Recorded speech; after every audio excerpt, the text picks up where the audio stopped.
complaining about how things are. Like they want to complain about the Democrats. They want to complain about whatever.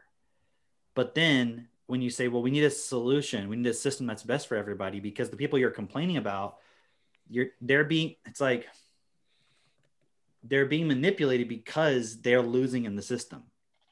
Like if someone's winning in the system, you can't manipulate them. You know what I mean? Because I mean, you can from the perspective of trying to take away what they have. But if they're already on a losing end, it's so easy to be like, hey, let's take away from the rich people and give to you. And they're like, yeah, sure. Okay, cool. Right. So if we don't solve the problem for them, like who is there more of in this world? More people losing. Those people, right? Yeah. So if we don't solve the problem for them, then even the people who think that the system we have, which is capitalism, is fine as it is and doesn't, it's like their solution is people like this one guy on Facebook said people just need to read the classics.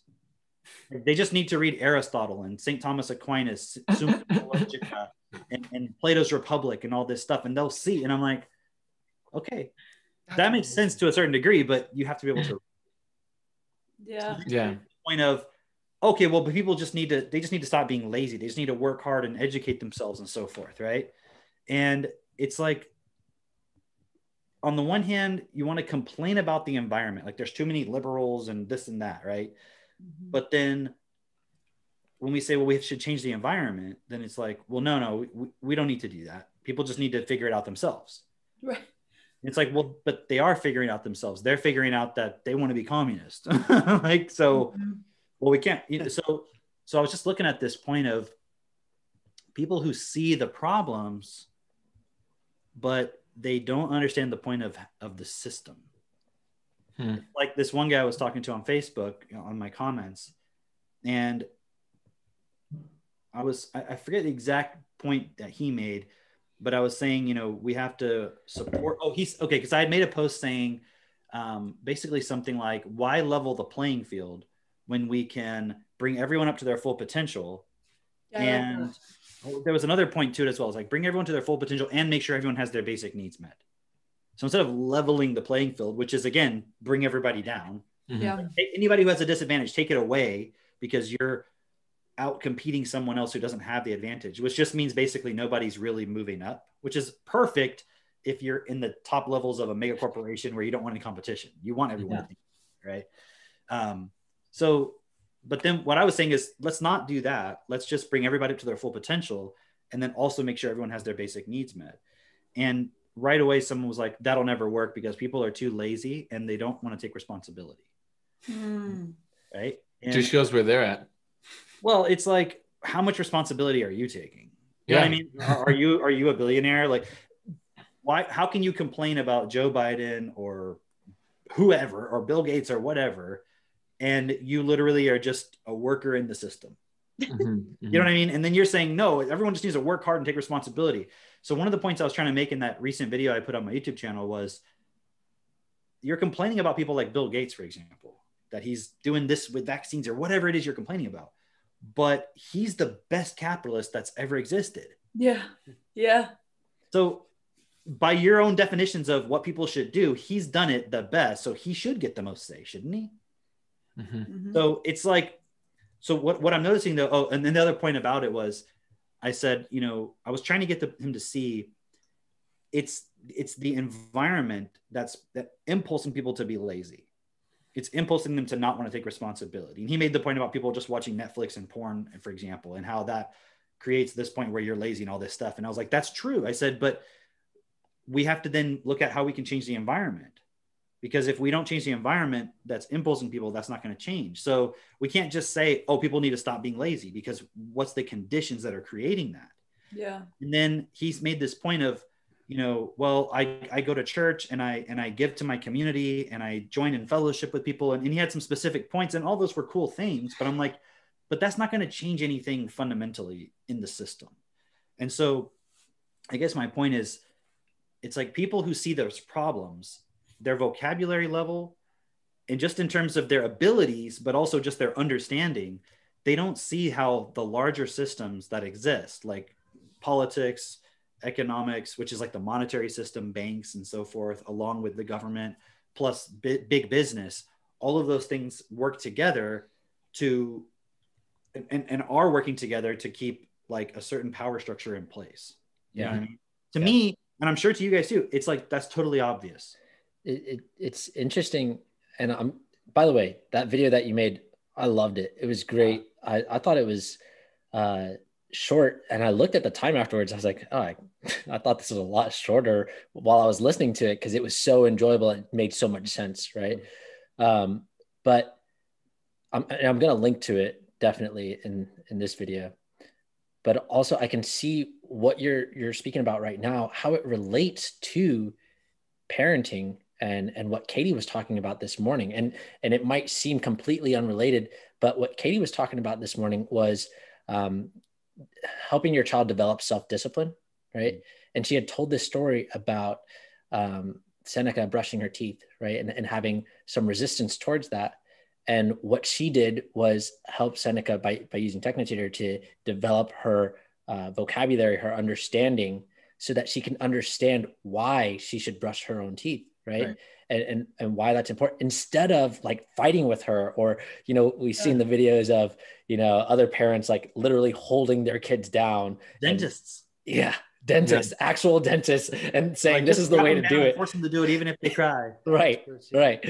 But instead of doing that, which is what communism is, which is what socialism is, it's instead, and I can see from communism and socialism, their starting point is, well, we want to create something that is, you know, going to help everybody and take care of everybody, but not everyone's going to do it. So we got to just force it. You know, we got to make it like just something you just force them to do. Just strap them down and brush their fucking teeth. That doesn't work. It isn't also the inherent assumption, which is based on the what we actually see as feedback, is that people are inherently, for the most part, not intelligent, not able to do what's best, but also are just low vocabulary, low education, and kind of in a way inherently evil. Right. And left to their own, they'll just do a bunch of evil shit, you know? That's what I see within this, is that people are, we do have that assumption. We also have that assumption about kids, that they're just not going to do it. They don't want to do it.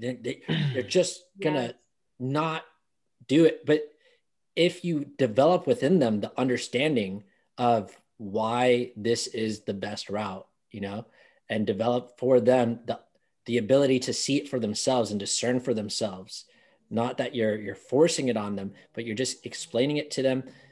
In the same way, we need to develop our society, develop the people within our society to the point where they can understand this themselves as well. Otherwise, we're just going to continue facing resistance, and it's just going to be like these stupid arguments. That's like, how fucking retarded are you?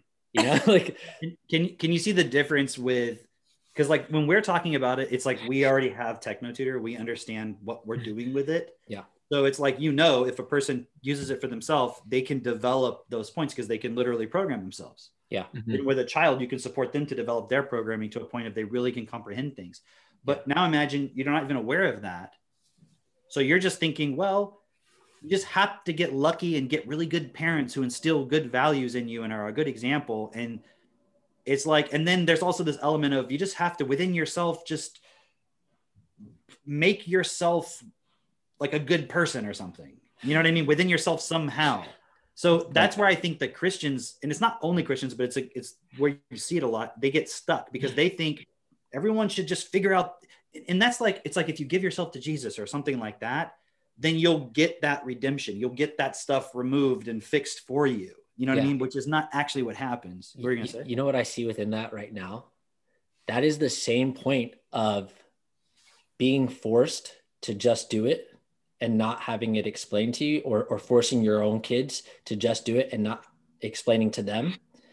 That's the same thing that within Christianity, it's just like, oh, you just gotta, within yourself, you just gotta make yourself do it. It's like they're trying to force it. They don't understand it. They don't understand fully or comprehend why or what the hell they're doing.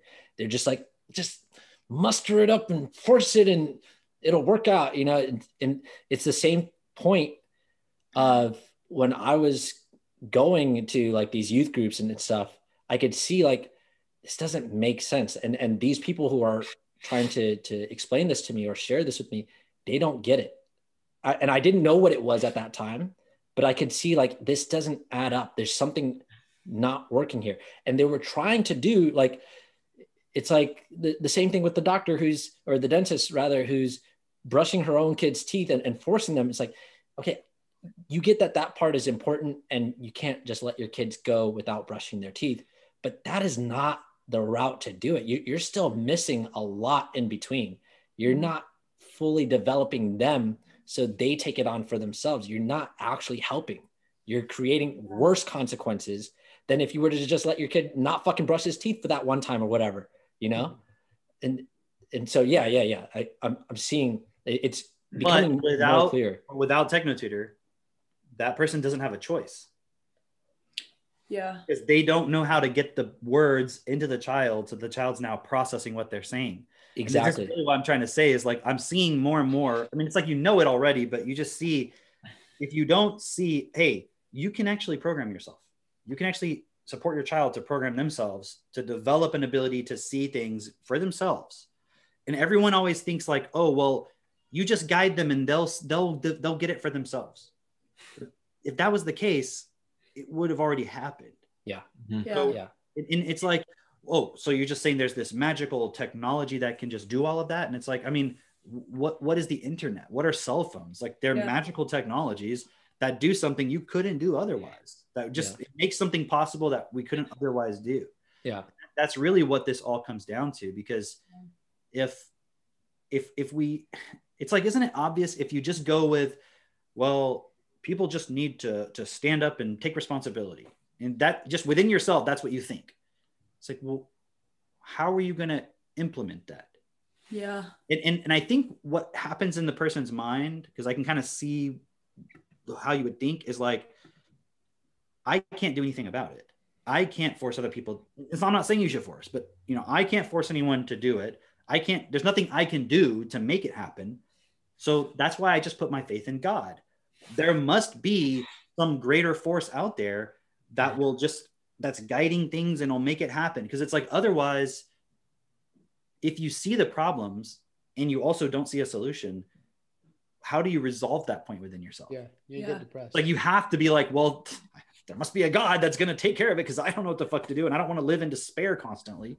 Just on that point, like what you said earlier, as far as like, if you're not using TechnoTutor with your kids, you are forcing them. You are like, you're not helping them to develop their understanding. And if you're forcing them, like, that is abuse. And I'm saying that specifically because there is an alternative. It is here. It's like, if that was like the only way, where it was just like, well, you're either going to have to force them or let them, destroy themselves or whatever. Like, I can see like you're choosing between the lesser of two evils or whatever. So then right? why make people feel bad about it or something? Right. But no, it's actually abuse for you to not help your child develop that understanding, and using TechnoTutor to do that, because they're actually able to understand it. It's not just like this frustration point or this, like, you're trying to get them to understand. It's like, no, actually, like, you can see it really clearly. They develop the understanding. They're able to do it. They're way more effective. And if you don't do that, you're fucking them over, and it's abusive, right? Well, I think it's more so neglect. When you refuse to be patient and explain things and be willing to explain them multiple times. It's abuse when you force. That's a good point. It's the neglect when you refuse to explain, because you're neglecting them of that knowledge and that understanding and that clarity. But it becomes abuse when you start to force, or when you start to do reward, because then it's abusive, because those are then patterns that will carry out further forward. But it's neglect when you don't explain, just solely because they don't then have that information to go off of. Also, going off of what you were talking about, Cameron, within the responsibility, and then like the whole, like, you can program your mind. The thing is, a lot of people don't first have the realization that they need to take more responsibility, and that they can do that by programming themselves. So they don't, like, those two things aren't really integral in the average individual. They just see, like, my basic needs need to be met and I need to feel good. And if that's the case and my family's good, then we're good. and then I can give to charity, which makes me feel good, and I'm giving to charity, so I'm obviously helping somebody else, or I'm volunteering my time, or doing these things. When at the end of the day, if you're not taking responsibility in your own life, you're actually abusing the world. Like, you're abusing those people that you're serving, you're actually abusing them, because you're not creating a system that will fundamentally support them. You're just prolonging the inevitable of the situation that they're in. And so I see it as people need to see that they need more self-awareness, that they need to take more responsibility, and understanding they can do that by reprogramming themselves. Because in the first 7 years of their life, they were fucked because they were neglected and possibly abused by their parents by not having that information first explained to them. And they more than likely were forced or had a reward system in place as a child. Absolutely. In Cameron, one of your posts similar to that, maybe it was that one, but there was somebody who was saying, we just need to get out of the way of our natural source energy, or something along those lines. There wasn't that specific. Out of our heads, and then the natural intelligence will sort of. Exactly. Natural intelligence will guide us, right? And you just handle that so perfectly. You're like, natural intelligence guided us into our heads where we're now in the way. This is what comes natural to us. Mm-hmm. And that's why Bernard natural just means what you're doing automatically without thinking about it. Exactly. And it's so good because it's like people will use what comes naturally to them to like justify their like ridiculous obsession with like having sex with women. You know what I'm saying? It's like that's what comes natural to men. Like, evolutionarily speaking, we got to spread our genes. It's like, yeah, there's a lot of dumb shit that comes natural. But and that's also a competition, survival of the fittest, genetic lottery, winning the lottery mentality. It's like, okay, that is how things are, but why can't you change it? And then the excuse comes up of, well, I can't change who I am. It's human nature. Only God can take, see, and and this is really everything that's happening in this world. That's the whole point of everything that's going on, is for us to really fully come to terms with who are we? Who have we accepted ourselves to be? What are we willing to accept and allow moving forward? Yeah. And then are we going to make excuses or not? You know, and it's like, I always, when we're doing the podcast, for example, I always consider, or even when I just make videos generally or posts or whatever, it's like, there's no way I can explain everything to another person who does not have TechnoTutor and likely who's not a distributor. And the reason I say that is because they haven't really made it their purpose to really sort this world out. I mean, you can use TechnoTutor. You can get a lot of benefit from it, a lot, just by being a normal person and having your kids in school and all that stuff. But you're not really then going to be considering most of these points, you know, unless maybe you used it for a while and you're starting to see things differently. But really, it's like I'm speaking to people who are already kind of on board, you know, because I see that every time when I'm talking to someone. It's like I have to give so much context. And it's kind of like, well, okay, go watch this 5 videos, you know? And then they're like, well, just give me the points right here. And you say something, and then they immediately will go into a whole other direction and try to give their viewpoint of it. But at the end of the day, no one ever has a real solution. And the people that everyone's complaining about the most, at least they have a solution. Meaning, I'm not saying it's the solution. It's just they at least have some idea. You know, even if you're like, I just want to create a communist dictatorship and control everybody. I mean, at least you're like, I have a solution we're implementing. Saying everyone should just take responsibility is not a solution. That's just you ranting in your mind. You know what I mean? It's just you. It's like for those what would that even? Whenever Michael comes into the office and he goes, I declare bankruptcy. And then Oscar's like, I declare bankruptcy. You can't just declare it. Like, meaning just you saying it. Oh, doesn't what's need to happen. But, you know, he got the advice of, you know, the best thing for you would be to declare bankruptcy. He's like, okay, I have to go declare it. He's like, I declare bankruptcy. Everyone's like, okay. But that's like literally what people are doing right now. Yeah, exactly. Right? And then they justify it in their mind. What was really fascinating to me over the past 2 weeks is I've had multiple people that have got TechnoTutor. They didn't become a distributor yet. And they all around the same time sent me a message. And they all had the same point become apparent to them of, wow, I'm realizing that what I'm doing on a daily basis, such as trading Forex, just working my job, that kind of thing, and they're using TechnoTutor for it, and they're getting some results from it. However, results as in, they're able to be more effective, think about it methodically in their ability to do that. Yeah. And then one of them in particular, he's like, hey, do you have a minute to jump on a call? So we jump on a call quick. And he's like, hey, it's just hit me like a ton of bricks, where I'm over here in my own little bubble, just like trying to use TechnoTutor to like make more money. He goes, what if what if this was my last day or whatever? And I'm like actually looking at what I did with my life. And he's like, I didn't do shit to actually change anything.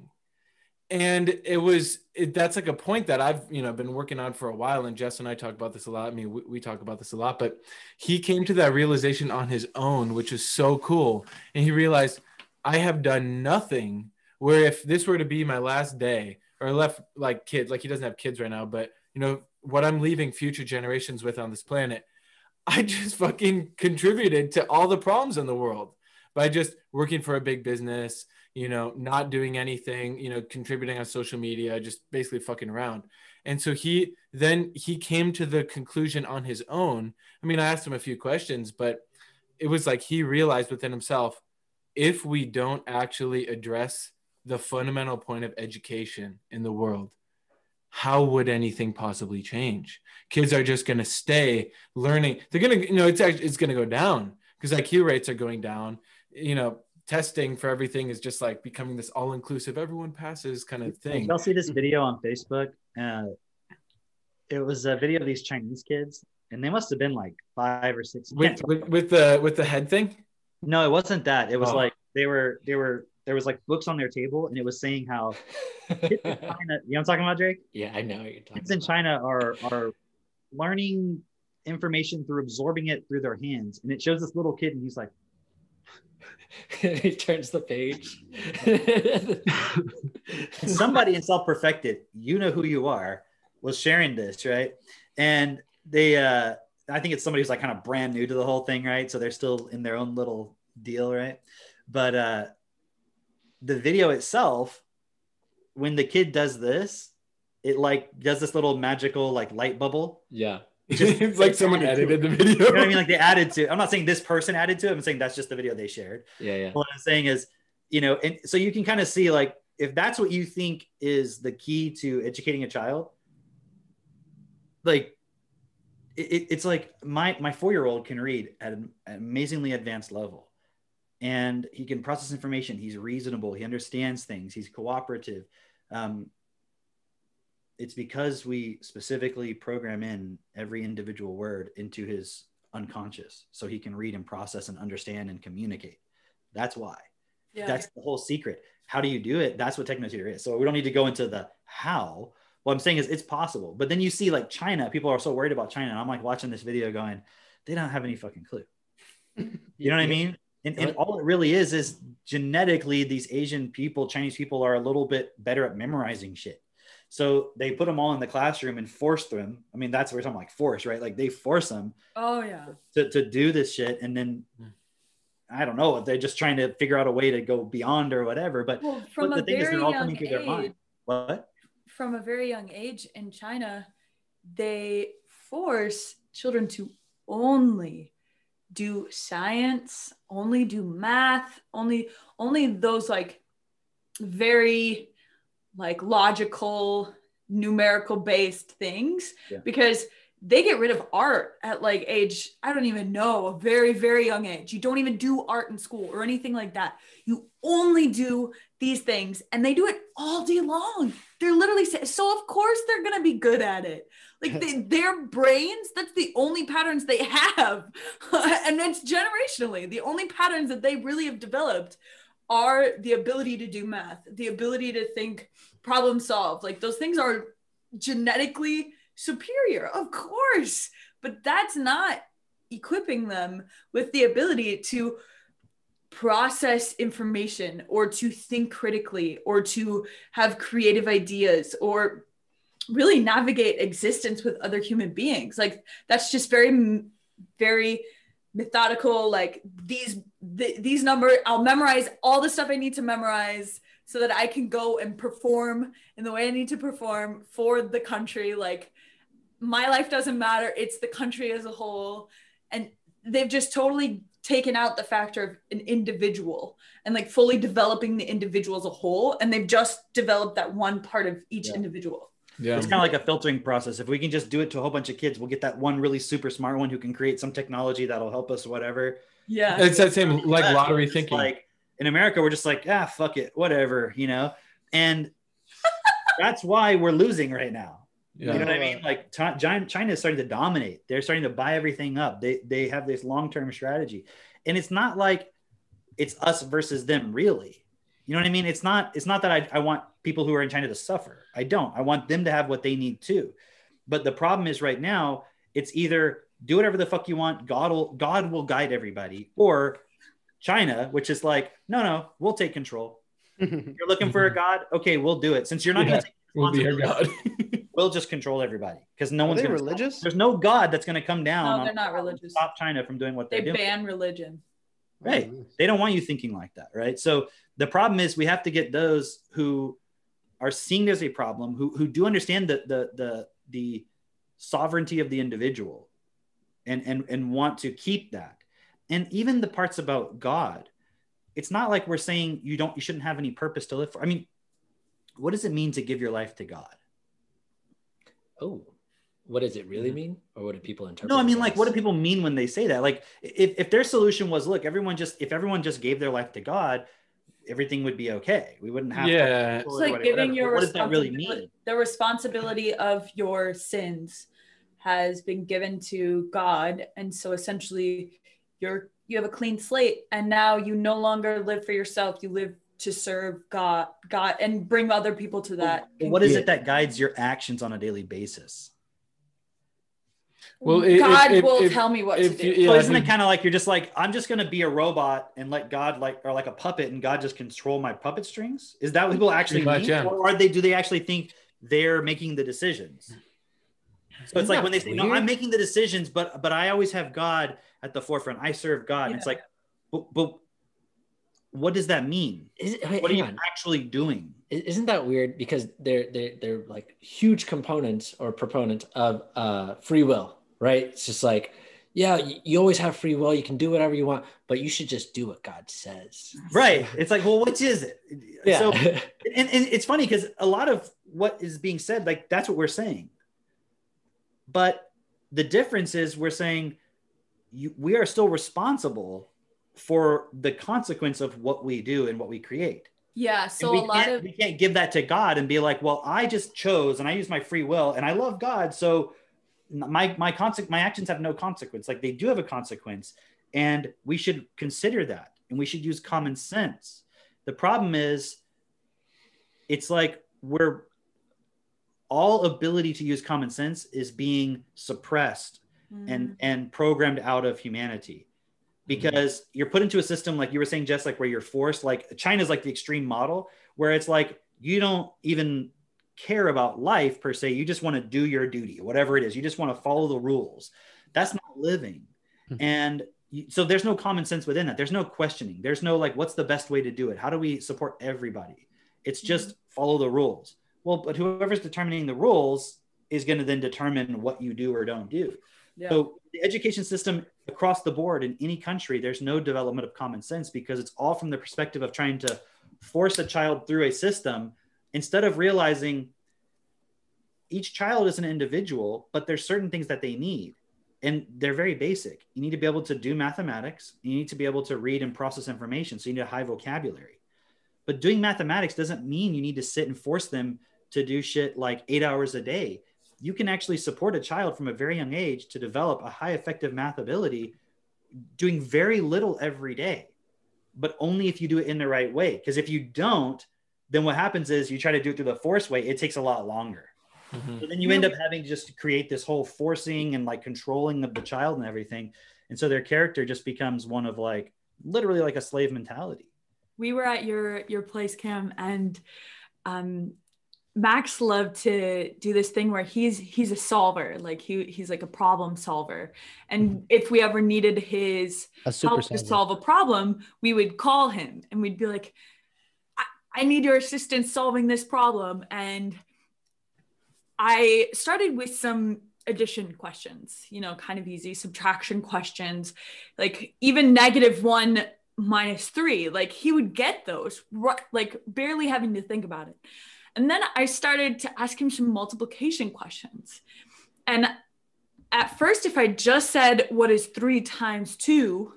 He was like he'd have to really think about it. But when I phrased it, what is 3 2 times? He's like, oh, 6. And then when I said, well, then what is 3 times? He's like, 9. And I was like, whoa, he just jumped from doing multiplication times 2 to multiplication times 3 with ease. Like there was no cognitive dissonance. There was no like, oh, I haven't learned that yet. It was just like, oh no, that makes sense. And he just figured it out. And then we used bigger numbers. And like, I was asking him, what's 5 3 times? You know, what's 9 2 times? You know, think like big multiplication numbers. Mind you, he's 4 years old. I was being blown away. I was like, holy cow, Max. And then it was funny because I asked him if he wanted to problem solve other things like sweeping up the garlic off the floor, things like that. He's like, nah, I'm just doing the math facts right now. That's right. I remember that. It was good. Yeah. But that's a cool point, because that's part of the reason why I say math is just like vocabulary. And I guess that's a completely different conversation. But I mean, just seeing. But that's how we treat it. Yeah. Like, we're just building his vocabulary. So whether it's 2 + 2, like what is 2? What does it mean? What is plus? What do these words mean? Because when you understand it, it's a lot easier. I mean, you can do it. Yeah. But it's like when you don't understand, that's when you have to just force, like, just look, if I write this symbol and that symbol and that symbol, you write this symbol. Right. Exactly. And so I don't have to teach him 2 + 5. You ask him and he'll be like 7. And you're like, you didn't use your fingers. You didn't write it down. How did you do that? He's like, I just did 2 + 5. Like he understands, like his mind can do it. So it's not like you're forcing him to do 2 + 5. Okay, now what's 2 + 3? Write it down, memorize it. He understands what he's doing because our focus is on the vocabulary. So all the things that the free will advocates, the people who are kind of like, people just need to take more responsibility, all that stuff, that people need to figure things out for themselves. Max and Seneca are embodying those points. Yeah. But we're also taking in you need to program the child.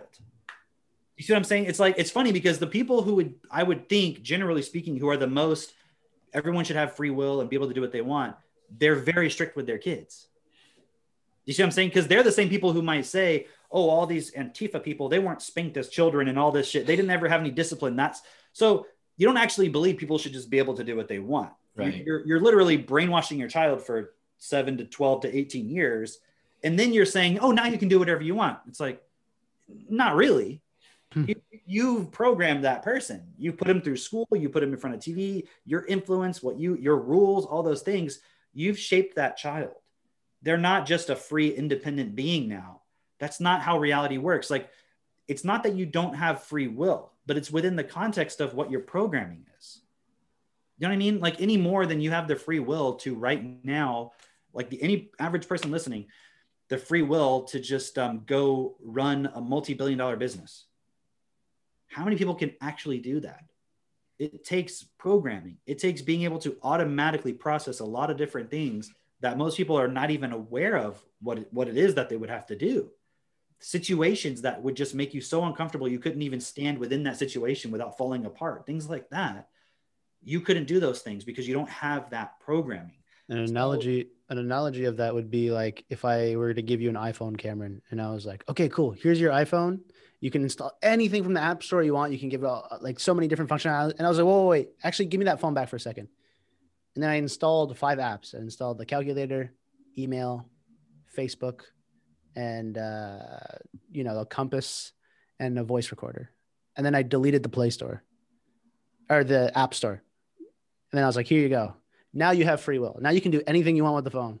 And you're like, okay,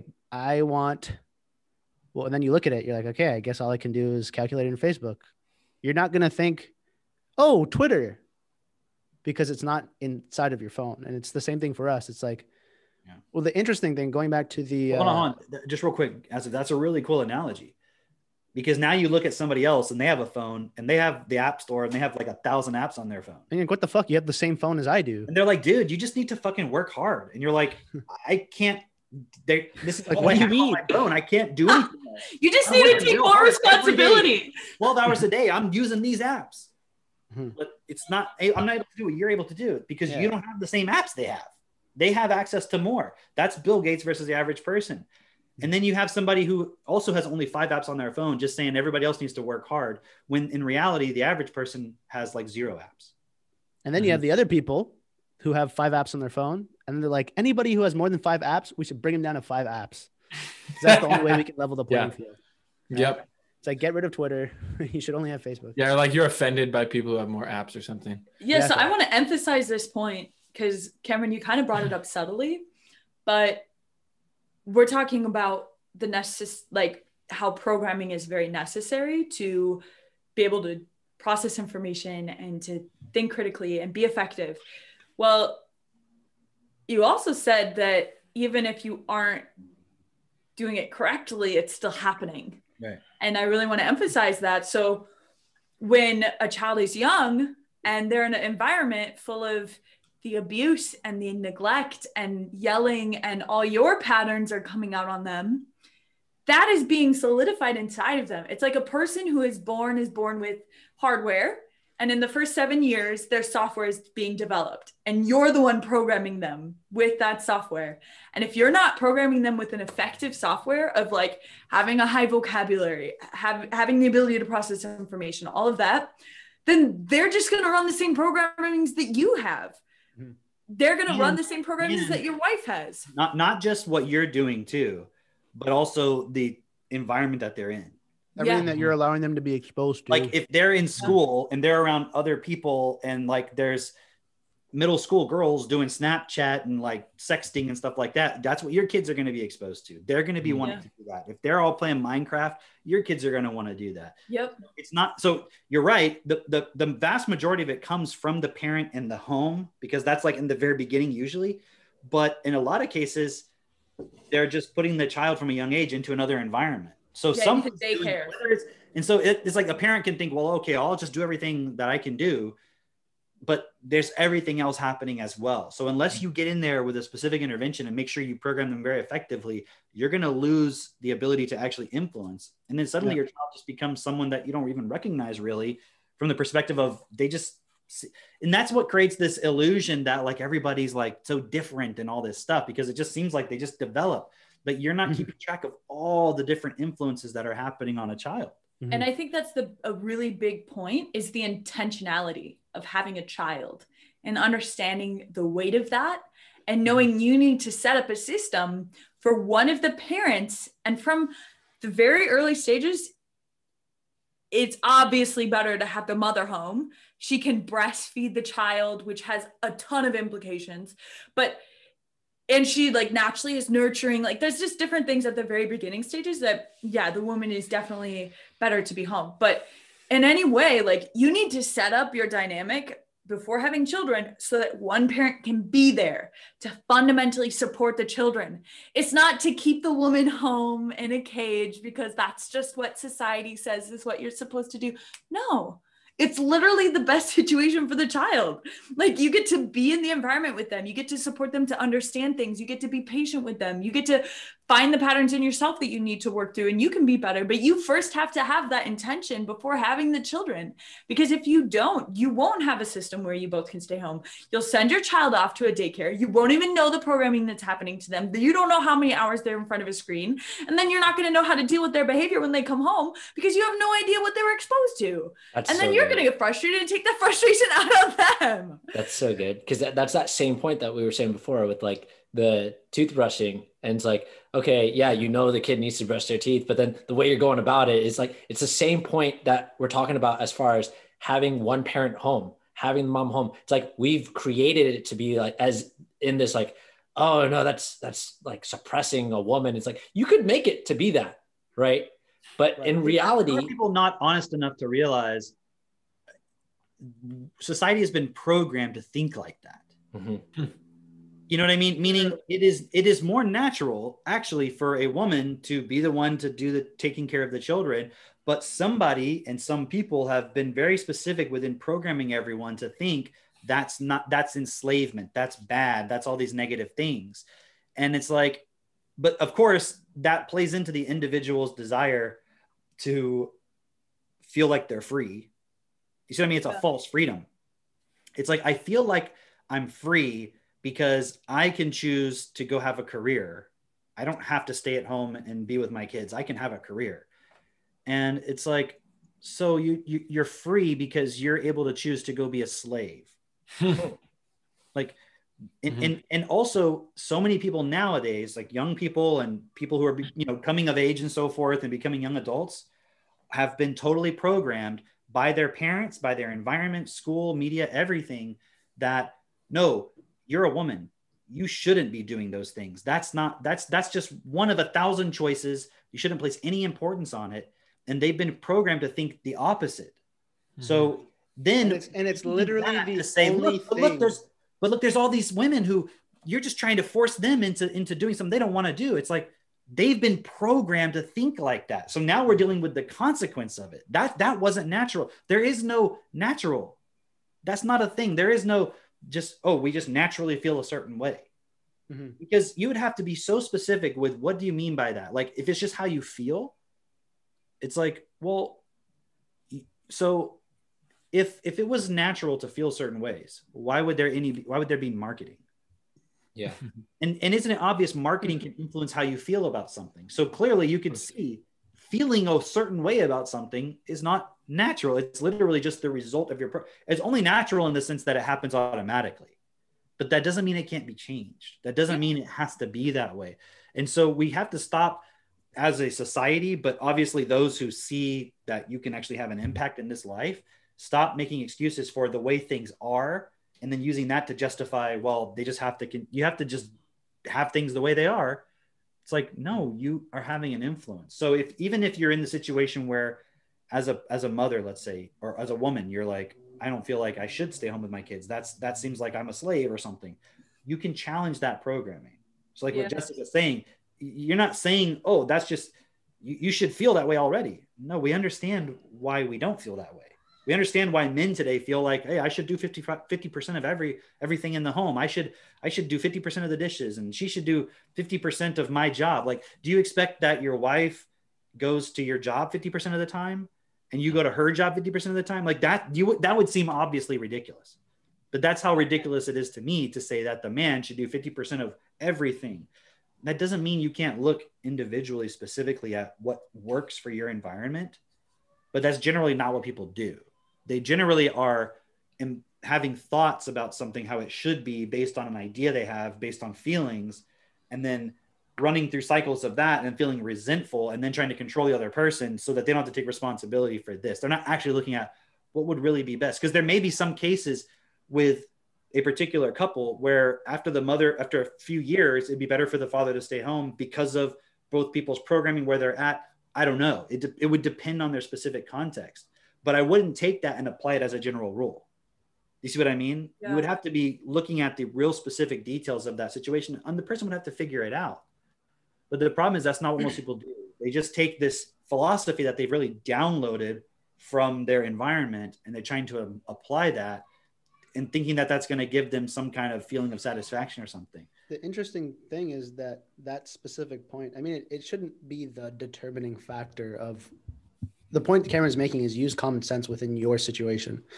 But the funny thing is like the one thing that would make a woman special or unique or more powerful than a man, like definitively, it's like being able to bear children. But then it's like, don't place any value on that. Like, that's not important. Don't do that. And it's like imagine men we're all of a sudden like we're being controlled and harassed to pee into urinals, Like that shouldn't be allowed. That's ridiculous. Like we should. Why isn't that our bathrooms have the same amount of stalls as women bathrooms? That's just not okay. Get rid of all urinals. Like we're no longer taking this abuse to being pushed to do urinals. It's like, it's just something that is particular to males because they have this appendage extremity that can be manipulated specifically to do that. What would y'all say is the number one weakness in a person? Ineffective vocabulary. Okay. The result of that for me is like being irrational or emotional, because that's so easily manipulatable. And see, you can be manipulated so easily. The reason I brought it up is because you were saying about, women, their uniquenesses in giving birth. And we've gotten to a point now where even at the academic level, the like the university academic level, clarity, even in like, the mainstream, everything, Hollywood, everything, they're like, just because you can give birth physically doesn't mean you're a woman. Right. Because they're saying this human being may be a man, but physically they can give birth. They may have a uterus, but that's a man because that's what they identify as. That's what they feel. And the thing is, when you start going down that road within yourself and you start placing all this unnecessary importance, and we all do it, and this is part of the process, is removing this weakness within yourself of always focusing on how you feel. That is what creates a society where people end up in poverty. Because you're just like, hey, if I feel good, then it must be good. And then a company can exploit that. And you'll end up buying and purchasing things and supporting things within government policies, products, everything, laws that you feel good about. But the end result of it is it has a physical effect on a lot of people's lives, yours included. And when we were talking about the whole China thing versus United States, for example, China is exploiting that right now. They're using this weakness because you notice what they don't care about. They don't care about your fucking feelings. They'll put your ass in a fucking room for 12 hours a day and make you learn fucking addition. They don't care about your feelings. And so they're utilizing this point over here with everyone in the United States where it's all about our feelings and how we feel. And that's our happiness. And it's in our fucking constitution, their right to a pursuit of happiness, right? Do you think that's in China's constitution? Fuck no. They even have one. So we all have a right to pursue happiness. So we're like, well, I want to be a woman, but I also have a dick. And like, but that's okay because I also like this and this. And you're all focused on all this other stuff.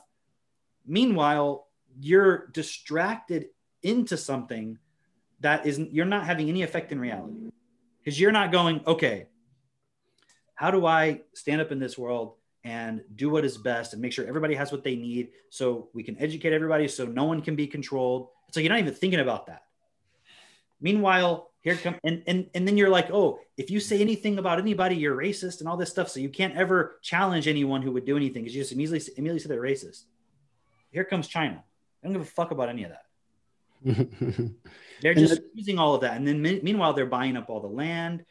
They're in all these countries. They're buying up all the minerals in Africa and everywhere. They're literally doing the thing that all the SJWs hate the United States for. And so, you know what I'm saying? But they're doing it in a way where you just don't notice it. You don't see it because the media is not telling you what's happening because they control that too. So it's like you do what Cameron's saying is like you're so focused on this pursuit of happiness, as all of us are, right? That's this process is removing that. You place value on this internal experience that comes and then it goes. It's literally taking away from you. But the point is that is having an influence, and I'll talk about that in a second. But I wanted to just clarify or finish what I was saying. The reason why I was bringing up that point of the specific uniqueness of a woman being able to have a child is not to say that because that can happen, that's the only thing that women should do. That's not what I'm saying at all. Because if you look at the bell curve of women versus men, it's like there are a lot of women that are like on the extreme ends of the bell curve, right? And if you don't know what a bell curve is, go look that up. You're fucking retarded. You should go watch Jordan Peterson. Go watch Jordan Peterson or something like that. But the point is, there are many women who, if they were to express their specific specialization of becoming a physicist, they would advance things for humanity in a way that somebody else couldn't. The point is that's not the average. And what I'm saying with that is not that every woman should just have a child. I'm saying it's so clear that us being convinced that makes you a slave is the oppression of women. It's like the only thing that truly makes a woman unique is specifically being oppressed and being like, that's bullshit. Like, that's stupid. Don't do that. If anybody does that, you should make them feel bad about it. Like, tell them that they should break out of their shell. And I just wanted to relate it because what Cameron was saying was so clean. Was what would be the point of marketing if not to specifically just direct those feelings, right? Another point I wanted to make is coming back to, it's like you are having effect on reality if you're pursuing your own happiness. You guys remember in The Matrix, at some point, Neo, he's in like a courtyard, if you will, and there's like apartment buildings around, and then like hundreds and hundreds of Agent Smiths come running at him. Oh yeah. And he has like that flagpole and he's beating the shit out of them. Okay. So it's like zooming into specific scenes of an Agent Smith putting their hand into a regular person just eating ice cream. Agent Smith puts their hands in them, becomes Agent Smith, and then starts running after Neo. And they're doing that to a bunch of people, putting their hand in them, taking them over, and they become an Agent Smith. And this image popped into my head when Jess and Cameron were talking about when Cameron was talking about that video of how Asian kids learn, but what Jess was saying about how it's like they don't care about anything else. They just force you down this specific pathway, right? It goes back to this concept, a biblical concept, I believe, that we create in the image and likeness of ourselves. That mechanism in the Matrix of Agent Smith putting his hand into somebody and then making them like himself, that's what the education system is. It's there to put their hands into a blank slate, generally speaking, and then make them become like the system. And then they go out and what do they argue for? The system. Exactly. So this is going back to Cameron's, like many people's arguments of that always go against creating a new system that provides for everybody. It's like they've been programmed where their solutions are just a bunch of bullshit. The solutions that come up in their head have been given to them, just like me. Because I think the funniest thing about this podcast and just about being in this process is like now we've been through a process of seeing it for ourselves. And now we're supporting other people to see that. And I'm seeing people say the exact same things that I would think and say 2 years ago. You know what I mean? And then it's like, okay, I got to rewind in my mind and put myself back in those shoes and find out what am I thinking in order to get to that conclusion. Oh, this can't work because people are lazy, right? It's like we have certain images that play in a story that runs in our head. But the point is, just to keep it specific, we're always going to create in the image and likeness of ourselves. That's why it's so important what, for example, Cameron and Katie are doing with Max and Seneca.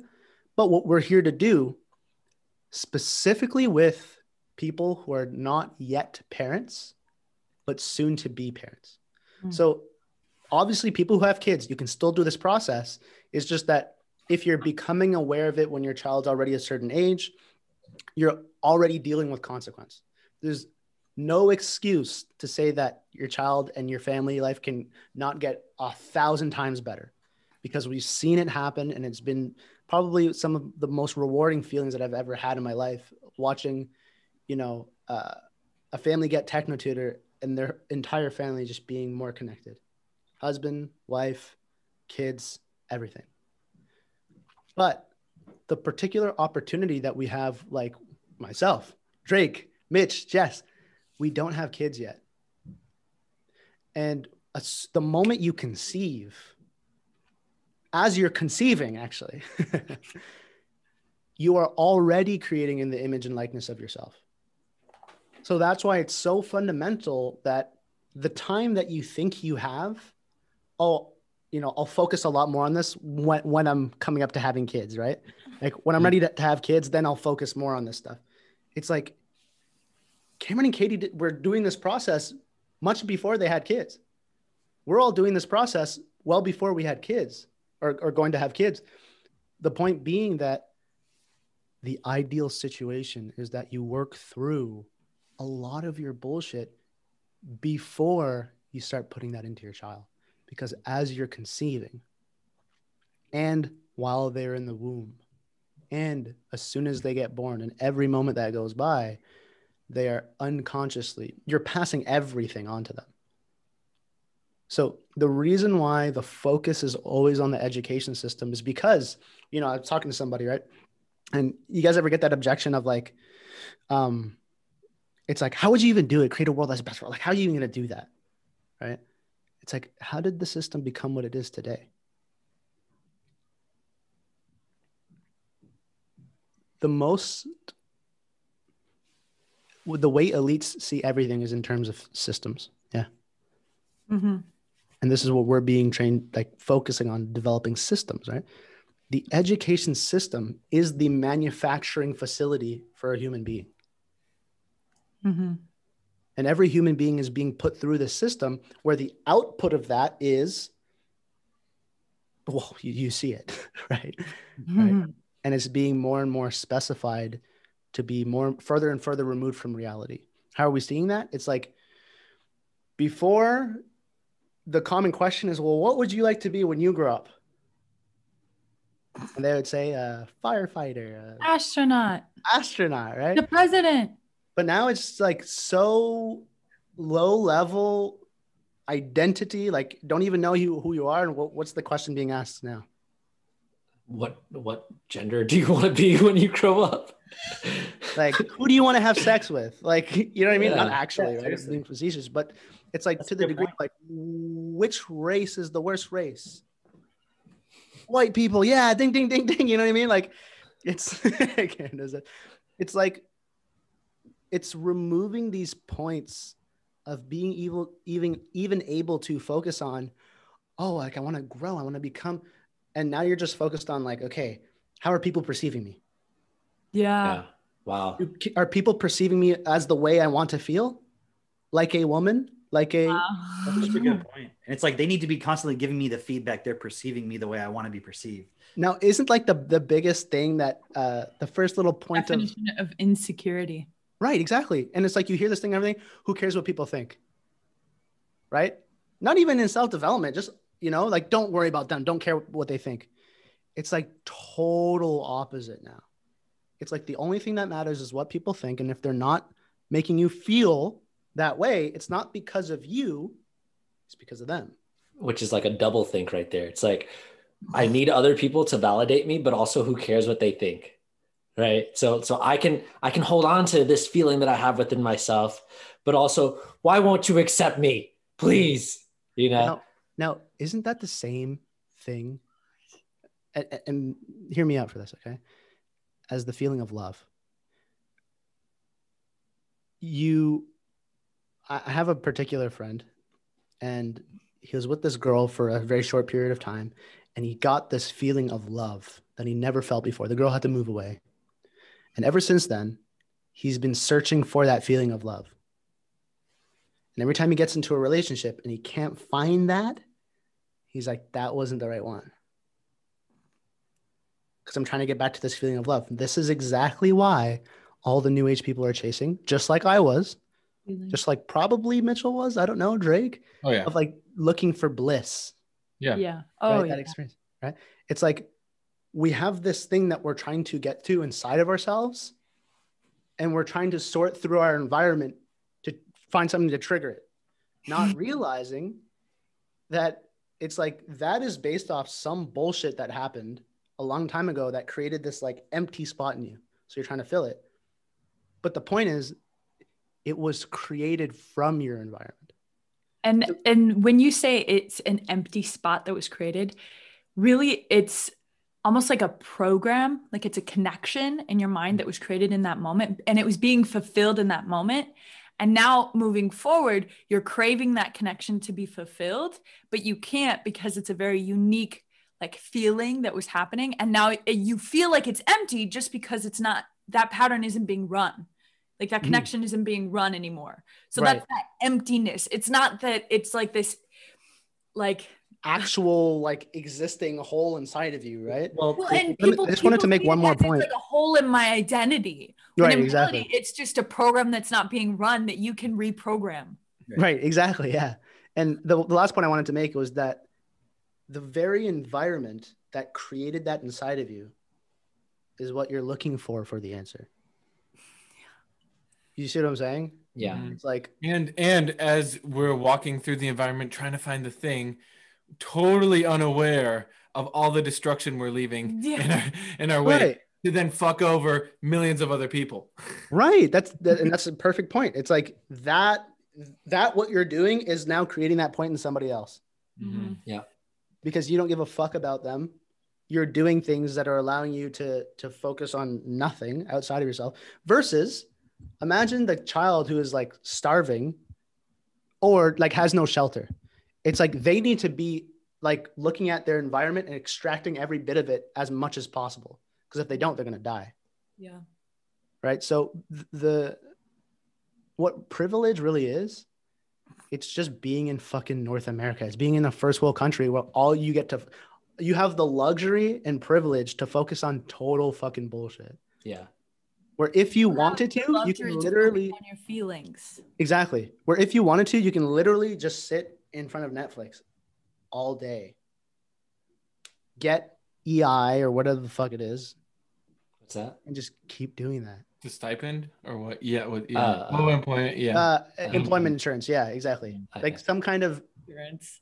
yeah, exactly. That's the Canadian version. But the point is, it's like Cameron was making this point that I always kind of felt, and this was like 2-3 years ago, where he's like, even if you lost your job and lost everything, I'm not afraid that I would die. Like I think there's some resource, some shelter, something, some soup kitchen that I would be fine. Yeah. That's the luxury that we have being in the first world.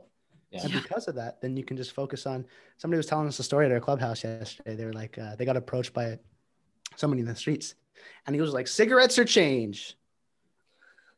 You're giving me one, right? And he was just like, no, thanks. He's smoking a cigarette. He's like, you're either giving me cigarettes or you're giving me change. He's like, no, like, no, thanks. And they saw like a lady come up to him and give him like a $20 gift card to Loblaws. It's a grocery store, lower end basic grocery store. And he's like, I don't go to Loblaws. He's like, I don't go to Loblaws. I'm like, what is this guy going to fucking Farm Boy? Like Whole Foods? Like, you know what I mean? Like the fancier grocery store. And he was like ungrateful for it. And the lady was like, okay, well then you can give it to somebody else. Like somebody less fortunate than him. Like it made no sense. But the point was this homeless guy, right? Who's asking other people for money, begging, panhandling, whatever you want to call it. Homeless. You don't Right, know. exactly. Like a lot of these people fake it. But his job. but the point is, it's like they have the luxury to pretend to be distraught and beg for shit without any real threat of like, okay, if I don't fucking just take what I can get, then I'm going to die. Yeah. That's a total luxury. And that's the environment that we've created. And then we're looking to that environment to provide the answer for us.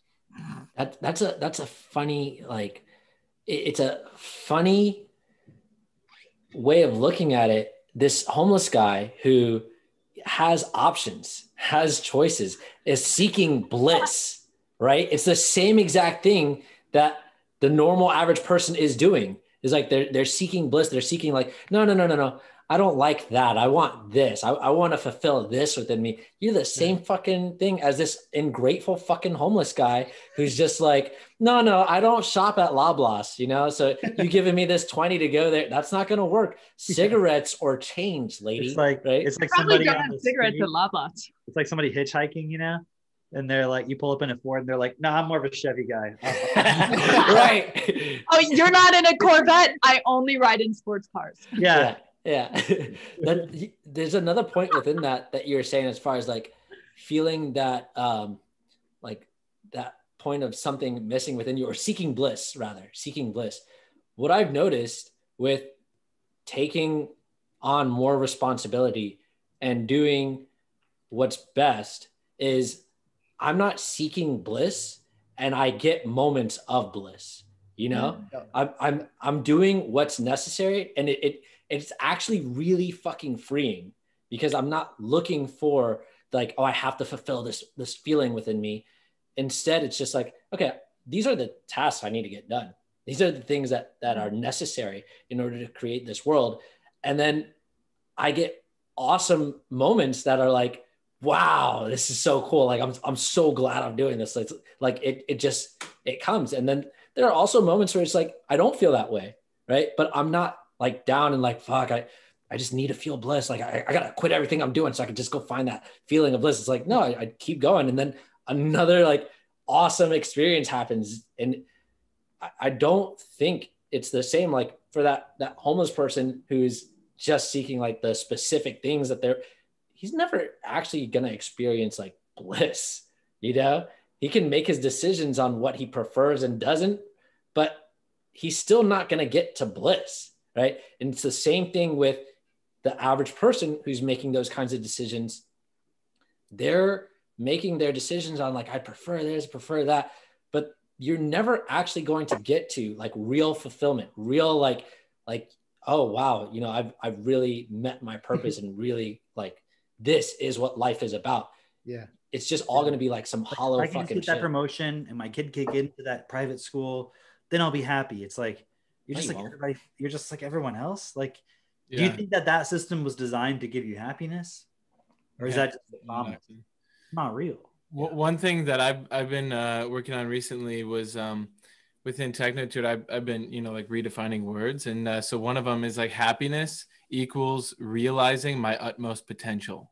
Mm-hmm. It's a big one. And I would suggest that everyone write that down. But happiness equals realizing. And if you understand what realize actually means, like look into that. And then my utmost potential. So then I'll wake up some days at 5 a.m.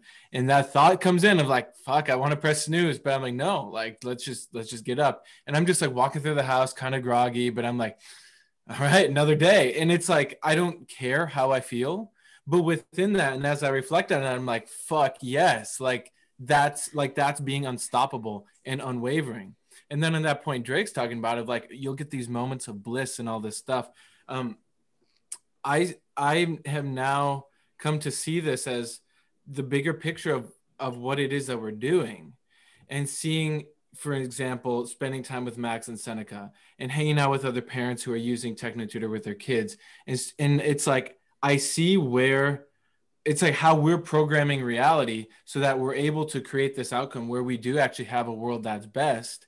And even if it's systems that our kids are working on when they're grown up, but it's like, I get glimpses of that bliss of knowing like, holy shit, like this is what it's really about. Like any amount, like I look back at what I was doing like 3 or 4 years ago, like just stupid shit, just like meditating or like smoking weed or like whatever. And I thought that, oh, that was bliss.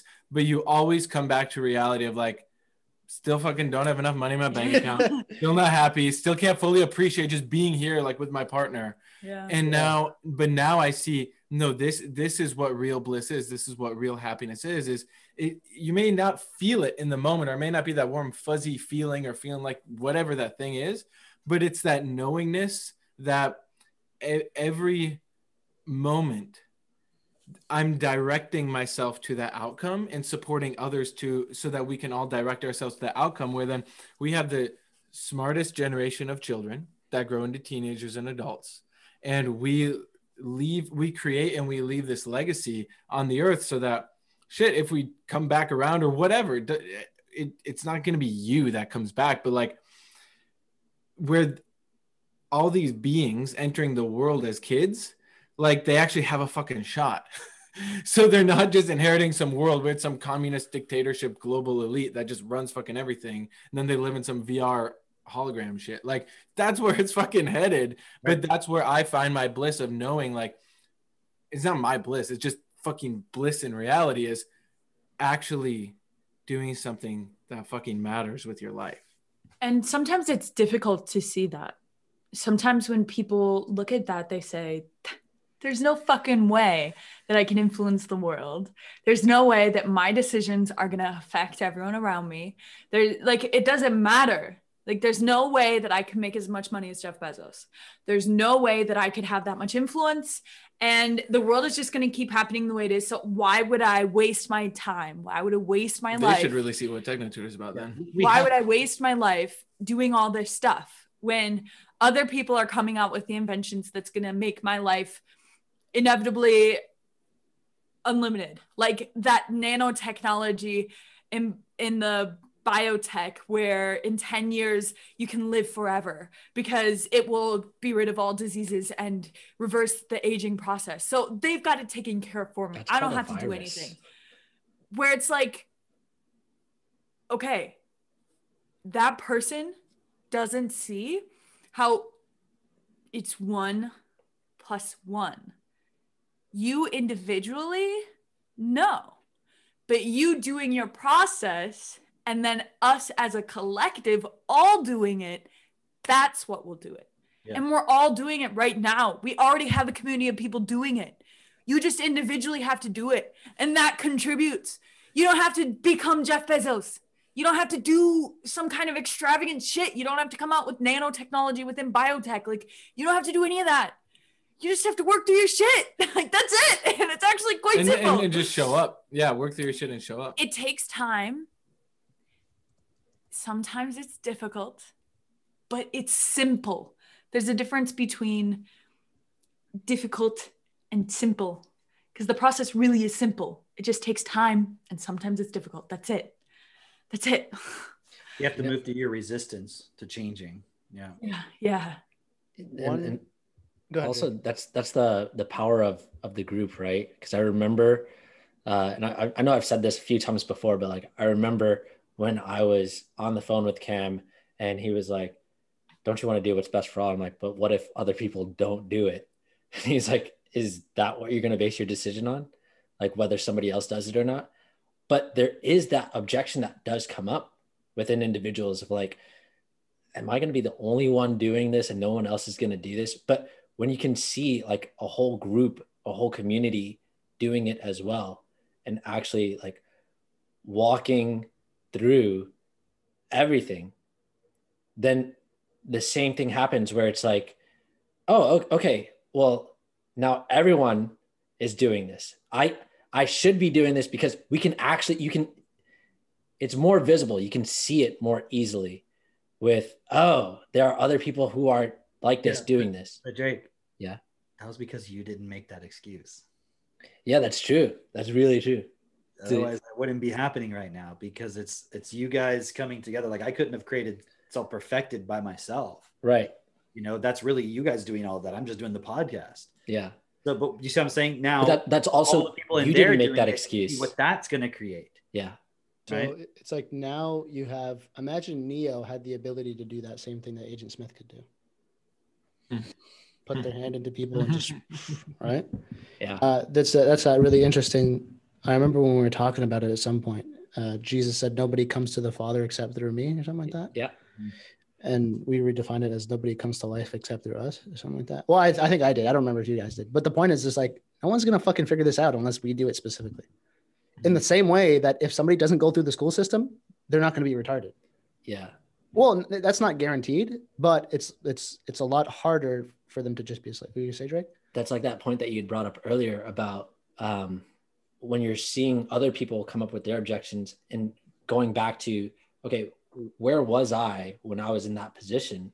It's like, that means that not only do you have to do this for yourself, but then you have to move yourself to become the kind of person who can then see in other people you and change you. That's like really what you're transcending. It's going beyond just like, okay, I'm no longer a part of the system. It's like actively bringing others out of that system as well. You know, it's really beautiful. I know there's a lot of people who have different theory, even within like Destiny and stuff, who think there's like a bunch of different ways to our process. I remember one guy was like, so where do you stand within, like what part of Destiny are you participating within? And you can't. What did he mean by that? He meant like there are a bunch of people in Destiny, and some people are in one aspect of Destiny and some people are one aspect of Destiny. And what I see he meant by that is like, he's not clear on the what the fuck Bernard was saying. At the end of every audio, when he's saying join us, he doesn't just mean join Destiny. He means join us in implementing the equal money system, right? Take in these principles, live them out, see how you can, within your life, where you're at in your environment, in your context, how you can do it. And the thing is, you don't actually need that much coordination. Yeah. Like we don't plan out these podcasts, for example, but we're all coming from the same starting point, the same principles. So if you're doing that, and the other really important key is TechnoTutor, right? Which was also created by Bernard. So it's not like you can separate the two. In other words, they're natural, like brother and sister in a way. That I mean, because if you only do one, the problem is if you don't change internally that physical programming, increasing your processing ability, where you're going to get stuck is, well, I can't have any greater influence in the system. Yeah, no shit, because you're not going outside of your programming to expand your ability to influence more people and take in it's like, imagine it's like this. It's like you have a river or an ocean rather, and at different levels of the ocean, there's different like currents, you know? And so like one can be really fast and one can be really slow and so forth, right? So you can imagine that. So when you increase your programming, it's like you go from this current up to here. So suddenly instead of going like this, you're like, do you see what I mean? Yeah. You have to change the programming in here to be able to go and talk to Bill Gates. Do you know what I mean? To be at that level in society where you're having that level of influence is a different amount and type of programming. It's a different vocabulary. You can't think the same way you think now. You can't have the same desires and goals. You have to look at things differently to be able to process information at a different level, to be able to make decisions and so forth. So that's where you'll get stuck if you're not using TechnoTutor. And then the thing is, if you're only using TechnoTutor, but you're not looking at things from the perspective of the Destiny principles, you're just going to get trapped in, I'm just increasing my vocabulary to make more money in this system, which there's increasingly fewer ways to do that. And at the end of the day, you can only go up so high in the system before you have to compromise because you're depending on being in those people's groups with their principles. Yeah. But if you do this in tandem, and specifically if you're walking as a distributor of TechnoTutor and then walking with the Destiny principles, then what you're doing is you're saying, I'm a part of this group. I am going to direct myself to get to the highest position in society I can to be able to be that lever that makes the decision from doing the compromise thing to the principled thing in whatever that position is. Maybe you're the governor of a state, or you're the prime minister, or you're just an attorney, doing a case at the UN or something like that. And they're offering you so much money if you just drop it or whatever, you know what I mean? But you do the principled thing. That's not easy to do necessarily. You don't just go based on your own survival, your own self-protection. You see what I mean? Your self-preservation. You go based on the principle. A really essential point of that is also just being the best fucking parents, because it might not be you. Like, I know a lot of people have that. It was like, okay, you guys can be the politicians and all that stuff. I don't see that's my point. It's like, that's okay too. Just make sure that whatever you choose, be the best. But you have to have the principles, right? Exactly. And that's why it's the first principle. It's like, whatever you choose to do it within the context of what would be best for all, because then you'll be able to create a child who, I'll circle back to this point of creating the children who will become those leaders. Because Jessica brought up that point of how, we'll say like, I'm just one person, I can't really change. But going back to what Cameron was saying, becoming that what were you saying before you said becoming that lever to be the mechanism that shifts from energy to principle? Before that, when you first started speaking, I don't remember. Somebody give me something. What was I saying before? Well, look at it. You're talking about Neo's doing the Agent Smith thing. A little bit later. Hold on. Before you go on to that, there was something you just said about being a parent. I would suggest that you don't use it as an excuse. In other words, let me rephrase what I think you're trying to say. We recognize there's a lot of people who are just going to take this and apply themselves within being a parent and so forth. That's fine. But if you're listening to this right now, be the person that does everything you can to go beyond just that. Yeah. You should, if you're going to be a parent, do that. And I'm saying that because we're creating the new 1% of the 1%. Yeah. We're not just here to make a bunch of people really good parents. Like that is good, but that's not enough to, again, change the system. No, I'm glad you said that. To change the system, right? I'm glad you said that because but that's also the answer to your original question about people who are doing Destiny or something like that. Yeah. It's like I'm a Gen member. There's a lot of people in Gen who have no fucking real ambition, no chief aims, no dreams, nothing. They're just and I'm not saying it's a lot, meaning it's a big percentage. I just mean there's people there, just like in any group, that are there thinking that if just by being a part of it, they don't have to do anything else. Yeah. That's like any religion, any group, any movement. You're always going to have that person because they're not within their programming able to break through it. They're not choosing to do it, whatever the case is. I'm not judging them. I'm not saying they can't do it. It's just a recognized thing that I see is practically the case. Yeah. But that's why I'm saying also, I don't accept that of you. Like if you come to me and say, well, I think I'm just gonna be a parent. Okay, well, what are all your excuses? Tell me, let me show you what I think you could do. But at the end of the day, it's up to you where you go with it. It's just what I'm really specifically looking to support is people who want to go and be in the system and support it. We don't need everyone to do it. No. But it's like, if you think about sending soldiers into battle, you don't send the exact amount you need because 10% of them or 80% of them are going to get shot. You send as many as possible, right? So as many people as possible have to walk this process of, I'm going to stand up. And that's kind of what we started this podcast talking about, was this point where people get stuck. And that's why I see Christians get stuck, where it's like, well, I'm a good Christian. And it's like, well, so was Jesus, but he died. And then nothing happened. The world went to shit. Mm-hmm. And you can sit here and use all kind of mythologies and ideas and beliefs that you have of how he's going to return or things are going to get better and all this stuff. If you truly believe that, if you truly, truly, truly believe that, stop complaining about Bill Gates. Just stop. Just do whatever you need to do and just do it and stop complaining. Because if there's a part of you that is complaining, what I'm saying is, hey, you're seeing that people can have an influence in this world. And if you would get to that same position, and again, it's like Jess said, you don't have to become literally as like equal to Bill Gates, because if you have a lot of other people with the same principles, we can all rise up to a certain point where we have a lot of leverage as a group. You don't have to have that. You have to become the one person that's like all this stuff. Like you don't have to do that. You just have to go as far as you possibly can, past every limit that you can perceive within yourself. Yeah. And it's always going to feel uncomfortable.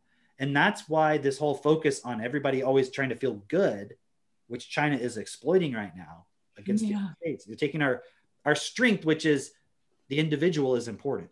We all know this. That's something that you really, as an American, you really get. But we turn it into a pathology. Like, therefore, my feelings are the most important thing, and it's my purpose and my sole purpose of being. We don't recognize we're also in a collective. And the collective influences us, and we influence the collective. So we shouldn't sacrifice ourselves for the collective. I mean, it's so funny. Think about it for a moment. When you say the average Christian is probably like more of a conservative. Yeah, for sure. Which is why I think liberal people typically don't like the Christians, right? Right. I know there are Catholic liberals and Christians who are liberal from that political perspective. But think about this. Jesus was like the perfect example of a collectivist. He sacrificed himself for the good of everyone else. Yeah. And like, you're literally worshiping that. And you're literally saying that that guy has got everything under control. I mean, that's literally like a revolutionary martyr. Do you see what I'm saying? So how do you reconcile that? You have to realize Jesus' example was showing you could stand up and lead a lot of people. Yeah. If you're saying this one person did it and it's already done, look around at the world. It's not done. Yeah. And, you know, if you read the Acts of the Apostles, when Jesus came back to earth, right, after dying the first time, right? So he died, he came back to earth, and then he ascended after that, right? That's the story. So he came back to earth, and he was like, he met with the apostles, right? And he's like, what are you guys doing? They're like, well, what do you mean? He's like, well, you know, you're supposed to be out there like putting on presentations. I mean, literally, right? Yeah. You're supposed to be out there speaking to groups, you know, doing rallies, basically, right? You're supposed to be out there creating and spreading this message that I've given you, which is not the message the average Christian thinks it is. Believe in me. You see what I'm saying? Like, what are we doing? We're saying we need to go and tell everybody we need a system that's best for all. We have to physically create it. So at a certain point, either you're going to join us and be in like the governor or the senator or the whatever that's going to help implement this, or you're going to give us your vote. Mm-hmm. But you need to be aware of this is what we need to do in our world. Okay. Otherwise we're fucked. So instead they were like, oh no, I mean, I thought like, you know, you were just going to save everybody or whatever. And that's what the average Christian thinks, right? But what was Jesus saying to these people? He was like, you need to go out there and start spreading this word, like explaining everything, preaching to everybody, gathering crowds, influencing people. You know what they said? They're like, oh, Jesus, we can't speak like you can. Right. Right. And he goes, it's like the greatest sales trick ever, right? He was like, look, I'm going to empower you with the Holy Spirit. So just go out there and start talking and you'll know what to say. Don't worry about it. They were like, oh, cool. Okay. Yeah. All right. Yeah. You know, but he was literally saying like, create a direct sales company. You know what I mean? Go out there and start selling, you know? But the average Christian doesn't see it like that. They see it as the message you're supposed to do is just basically supposed to be nice to people. And then second of all, tell everybody that you believe in Jesus and that everyone should just believe in Jesus. Right. But that in itself, how long is that going to be sustainable? It's not even now. It's not even now. You see it, it's already, it's funny because the more that you attack, it's being under attack, people think like, oh, that's the proof that we're in the end times. It's like, yeah, you're in the end times. Yeah. It's the end of your fucking religion. That's basically what's happening. And it's like, now again, I just want to say real quick, we aren't anti-religion per se. We aren't you can have your own traditions and customs from the perspective that they don't produce a consequence that isn't best for everybody. Right? Just like a Christian would think. They don't want other people, they're okay with other people having freedom as long as it doesn't interfere with them. You see what I mean? And hurt other people. But the problem is within your belief system, typically as a Christian or a person who believes in God, typically within there, not necessarily always, but typically within there is something that says, at a certain point, I don't need to take a certain level of responsibility because only God can do that. Yeah. But what I'm saying is we're not saying we're anti-God. We're not anti-religion. We're not saying you have to be an atheist or some shit like that. Atheists are dumb. They believe they know nothing or something. They know that there isn't something that they can't know. It's just stupid. What I'm saying is the principles with which you live your life, they have to be evident in the actual things you accept and you allow in this world that you do, that you support, that you stand for. Yeah. How can you be a Christian and say, you know, you believe in America and hard work and responsibility and buy all your shit from China? Yeah. And you never questioned it. You see what I mean? Yeah. And so what I'm saying is we're not anti-God. We're saying you need to take the responsibility that God would actually want you to take. So if anything, we go further and we hold ourselves to a higher standard than any other religion. Do you see what I'm saying? Yeah. We're more Christian than the Christians because we're willing to go out there and put ourselves on the line and really change what we thought was our purpose into what would you actually do? Like if Jesus were here today, what would he be doing? Would he just be like, hey, everybody believe in me? Or would he be like, hey guys, why the fuck are there still poor people? What's going on here? Why didn't you sort that shit out? And you're like, well, Jesus, come on, man. They're just lazy. It's like, what the fuck? He's like, that's the people I'd be preaching to. What are you talking about? You know, like I would make sure they had what they needed. Yeah. You see, so we're actually implementing those points and we're just getting rid of the parts that are unnecessary. Like Jesus never said you have to believe in him. Anybody says, well, it says you have to believe in me. Dude, he didn't speak English. Like you're reading a fucking translation of a translation of a translation. You don't know what they fucking said. Yeah. Not to mention they took out a lot of books of the Bible because they weren't official. Who decided that? Who decided what goes in the Bible? Council of Trent. Yeah, like fucking what was that? Elite people. The Council of Trent. They all met and decided, yep, this makes the cut. This one doesn't. Right. And Gospel of Thomas. Look that up. Exactly. Right. So I'm just saying, but regardless of any of that, you don't need any of it. All I need is common sense. Yeah. We're not programmed to have common sense. Like I said, the way we've been educated actually obscures common sense. So when you start investigating and studying destiny, what you're going to find if you're honest with yourself, if you go past your reactions, if you don't allow words of other people to fuck with you, and you actually investigate it for yourself, and you use TechnoTutor so you can actually understand it, right? Because with your current level of education and vocabulary, you won't be able to process it. Yeah. More than you can really understand and process the Bible, which was, written in Greek and Hebrew and fucking Aramaic and all this other shit. Like you can't actually process the real thing, right? Because you don't have the vocabulary. So you won't be able to process what we're saying with destiny, with all those points.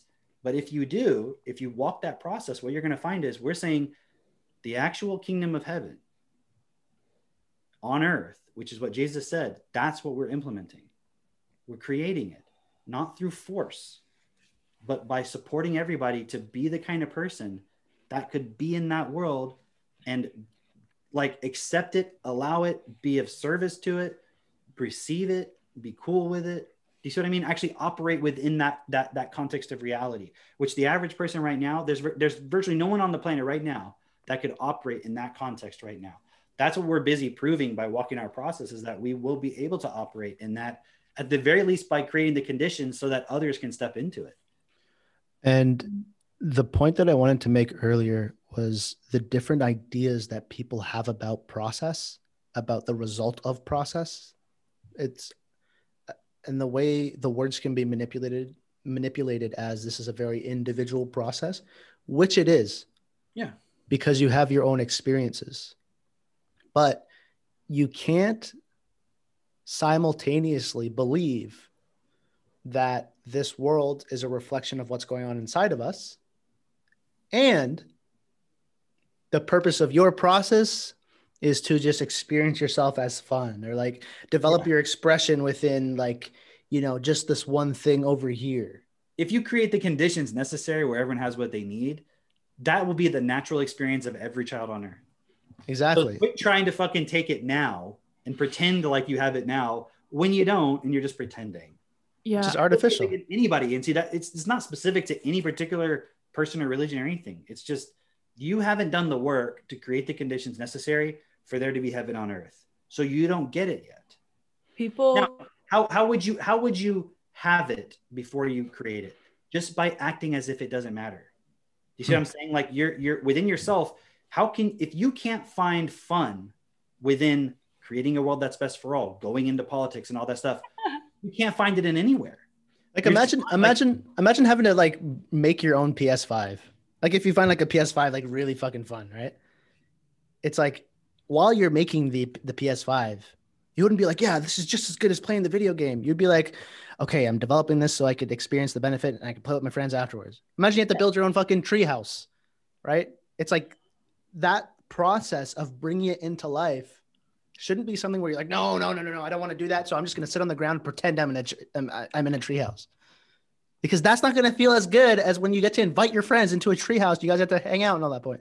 The extrapolation of that is obviously the system. And the point that I want to be clear about is like, it's very specific what Bernard's saying when he says, I commit myself to show that interchange without immediate outer change is a lie, because it's so, and I'm going to be honest, it took me time to even realize this is what he's saying at the end of every single video is join us in implementing the equal money system. Join us in implementing the system that's best for all. Join us in walking your process to get you to realize that you're part of a group, and that's why you feel the way you do, right? It's like, it's written so often, you are going to be the average of your 5 best friends. So if your first best friend got sexually abused as a kid, your second best friend can't find a job, you know what I'm saying? That's what you're going to be a product of. That's what we all are products of as a kid.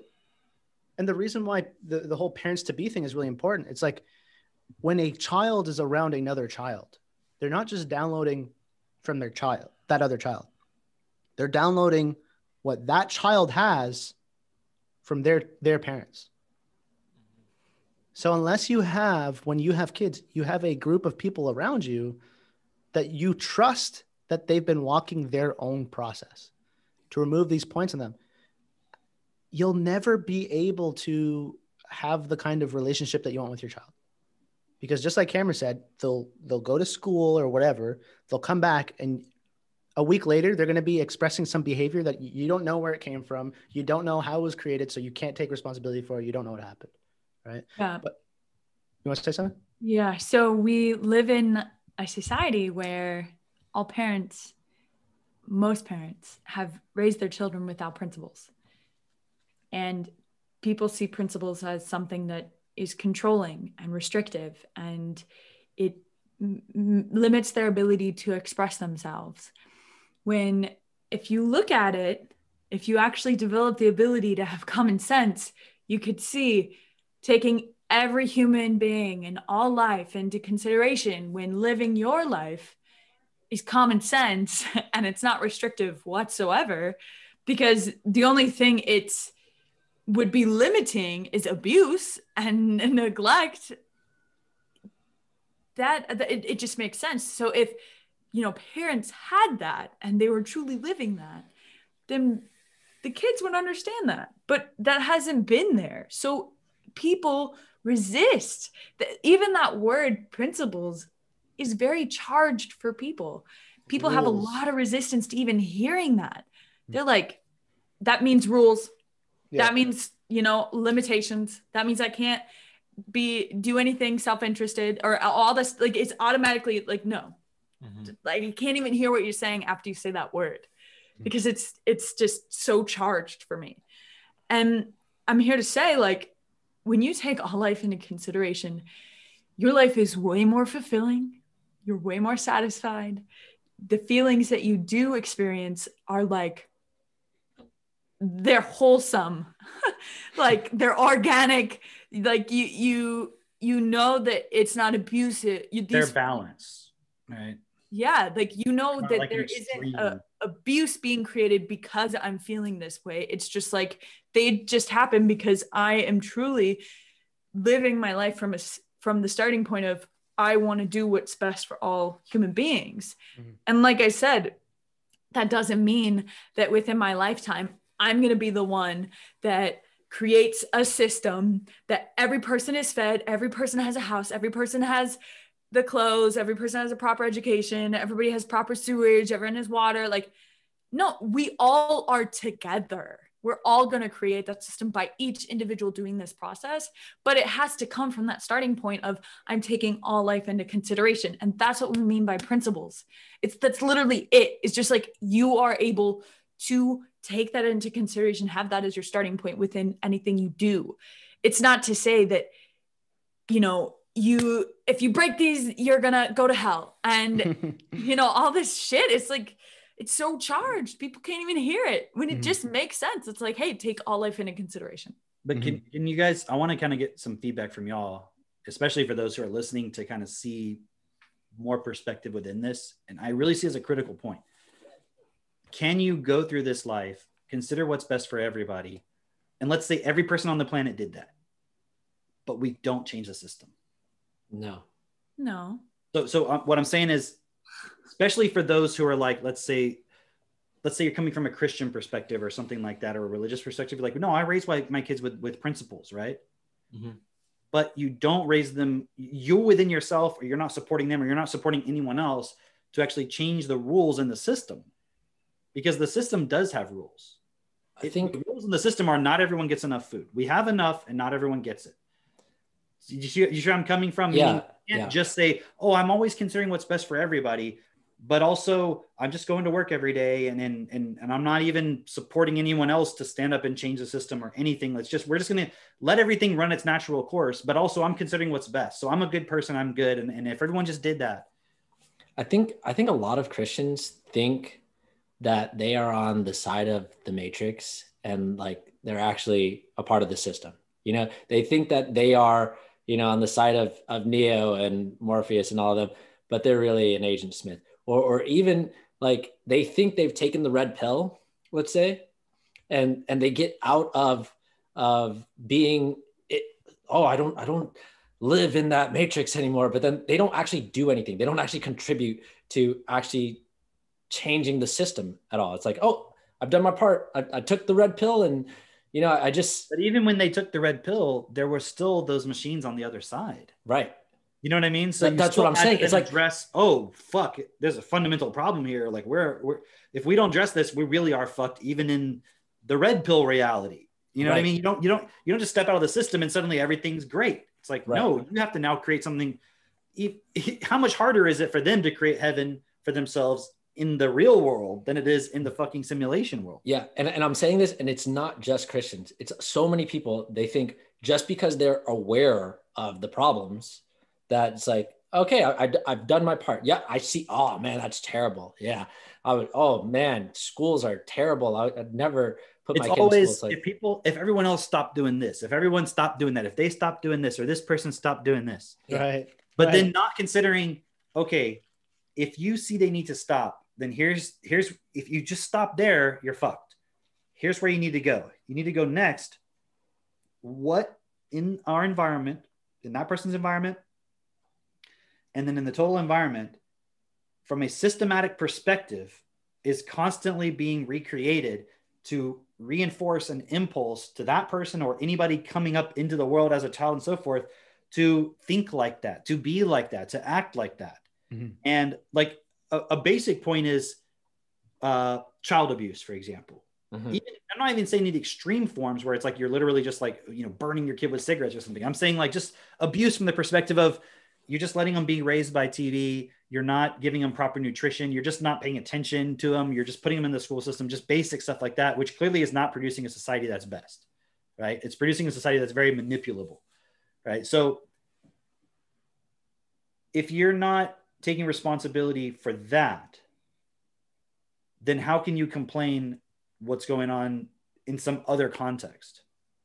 Do you see what I'm saying? So how do you adjust things for that person? Well, why is that parent focused in the way they are in their life? Yeah. What are they mostly focused on? Themselves. Well, it's really one basic point, isn't it? It's self-preservation. Yeah. Self-preservation meaning money. Yeah.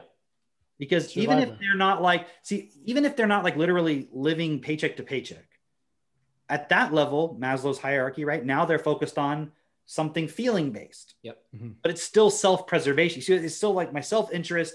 It's me feeling good. Yeah. And so I'm not really focused on really considering the whole context of what I need to do over here so that my child or whatever becomes more effective, whatever.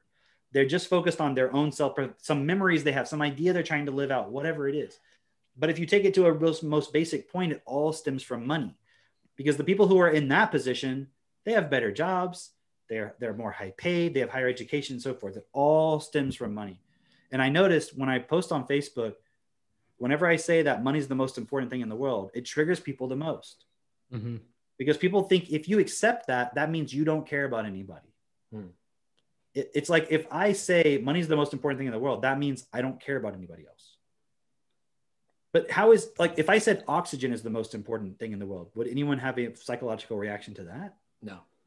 No, because it's like, well, yeah, that is really fucking important. It's probably one of the maybe the most important thing, one of the most important things for sure. Like, well, but I think it's the most important thing. Then no one says, oh, you care about oxygen. You don't care about other people. You just think you don't care about anybody. You have no compassion. All you care about is oxygen. No one thinks that. Yeah. But if I say the most important thing is money, they're like, oh, you're just so selfish. You just want flashy cars and money and you don't care about anybody. Why? How is money any different than oxygen in that context? It's just a thing that we need, that our system is based on, that our physical bodies are designed kind of hardwired to respond to, just like oxygen. Yeah. Oxygen is quite arbitrary, but it functions in a lot of ways in our body. Sugar production, oxidation, all kinds of things in our body, oxygen is used for, right? But what I'm saying is, if you switch it over to money, suddenly it becomes this emotional thing. And if people didn't have to focus on money from a survival perspective, if everyone had enough, can you see so many different scenarios where there's a potentially abusive situation or neglectful situation? People would have more time to focus. And I know in the current context of where people are at right now, you're thinking if you just give everybody, a bunch of people will be lazy. Well, absolutely. But they're already a product of an environment where a lot of people for a long time have been trying to survive. So they're not in a place where the moment you give them money, suddenly they're like, whoa, cool. All right, I'm going to go fucking create these masterpiece paintings that I've been practicing my whole life. I don't have to worry about money anymore. Of course, they're not going to do that because they didn't even develop that skill yet. So now they're like, well, I have no skills. I'm just going to do drugs. But that's already happening. Yep. Yes, it's not going to immediately create. But when you think like, okay, if a parent says my excuse is I have to put my kid in school because I have to work. What if they didn't have to work? How much more productive would society be? How much better, more creative would it be if a parents didn't have to work, or at least one parent didn't have to work, meaning they didn't have to go do something for survival, so they could actually focus on their kids. And imagine when you have two kids, both parents can be there. Yeah. You know, but then they can still have something they do that's a creative thing that they want to do and add to society. And there can be people who don't have kids or have already had kids or haven't had kids yet. You see, I mean, it's not like just because we're saying people should stay home with their kids, suddenly no one can do anything creative. Mm-hmm. But does it necessarily follow that nobody would do anything ever again? How many people actually need to work on a consistent basis every day, like labor, in order for everyone in the world to have what they need? Little to none. You see, so I think it's a false assumption people make when they say, well, if you give everyone what they need, nobody would work. And then they think suddenly, oh shit, I wouldn't be able to survive. You see how it always comes back to this? Right. I wouldn't have anything because you gave everybody what they needed, so we wouldn't have anything anymore. So they understand how to control people. They know how to enslave them. Right. So they what know they need. that you're doing it on purpose to make sure people work. Exactly. Okay, but how many people, like, That's what do you actually need to just survive off of? It's not that much. And we already are producing way more than we need right now while people starve. And by survive, you don't mean like just scrape by. You mean like be good, like live, to be alive. Yeah, it's like you wake up, you know, you have enough food. It's nutritious food. Mm-hmm. You know, you have a computer, you have a TV if you want a TV, you have a phone, you have a house. Yeah, exactly. You have your own house with land. Maybe a car. You have a car. You have all the things that you would want. And then if you're like, well, but I want to have a mansion. Okay. That's beyond what you need. Yeah. Mm-hmm. So guess what? Go create something creative and add value to society. And you can get that for yourself. Mm-hmm. Yeah. We could also have a money system where people have what they need. And then also on top of that, you can be creative. You can earn extra money and all this stuff. It doesn't have to be, if everyone has what they need, well, no one can be creative. Government's just society stops. Everything comes to a halt. It's big daddy government. Just there's no point. I saw somebody comment at some point of like, if we didn't have problems in this world, then life wouldn't be worth living. Like, what the fuck? Are you happier when you're at the shit show of your problem and you're like, oh my God, I don't know where to go? Or all your problems are taken care of and you could just have fun with like your family? Are or you like always trying to solve all your problems? Exactly. All that shows. They're just addicted to that. All it shows is that you can't think outside of survival. Exactly. You can't think anything beyond just having money or just see how limited we all actually are. Because you know what? Bill Gates doesn't think like that. Yeah. He's like, as soon as we reduce the population, then I can get down to fucking living, problems, baby. Then we'll have a great world. You know, yeah, things will be awesome. Continue having problems. And it's like the thing about the average person who says, well, if we didn't have any problems, we wouldn't have anything to live for. How many problems are you actually solving in this world? Right. All you're doing literally is just accepting all the problems, which is actually what's kind of like you said earlier, Asif, it's like creating that mentality in you in the first place. And it's like, that's the solution to them. So they'd never have to change to actually solve their problems. But they're like, no, it wouldn't make sense for me to solve my problems because then there would be no reason to live. Okay, but there's also people, like I made a post that said there are no problems, only solutions. And I had people commenting saying, well, if there was no problems, then why would we need solutions? And it's like, that's not what it's about. The point of that post was to say, like, we can come up with solutions instantly and not get caught on the fact that there's a problem. Oh my gosh, there's problems everywhere and the world is so bad and we're fucked. And I've got this bad leg and there's nothing I can do about it. I've got a bad digestive system. I've got 200 pounds of extra weight. Like I got all this stuff and it's just a problem. Yeah, because you can just become negative and then motivate yourself out of doing anything. Exactly. But at the same time, you have people who say there's no problems, there's only solutions, meaning if they just say that, Right. suddenly there's literally no problems anymore. Like whatever, like you're not even allowed to be honest with yourself about an actual problem. Yeah. And that's also equally problematic. You see what I mean? It's like, well, there's no problems. What are you talking about? Homeless people? They chose to be homeless. What are you talking about? Versus what Jess is talking about. What Jess is talking about is what life would do, where it's like it considers the limitations that it finds itself in. It's like, okay, how do I grow to the limit of that and seek to overcome that, to expand beyond that? If a tree didn't have water, it would find wherever the soil is the most moist, and it would expand its root system there. Right. Obviously, like it's not going to sit there and cry about the fact I don't have water. Right. Like it's just going to solve it. It's just going to be like, okay, cool, now I have water.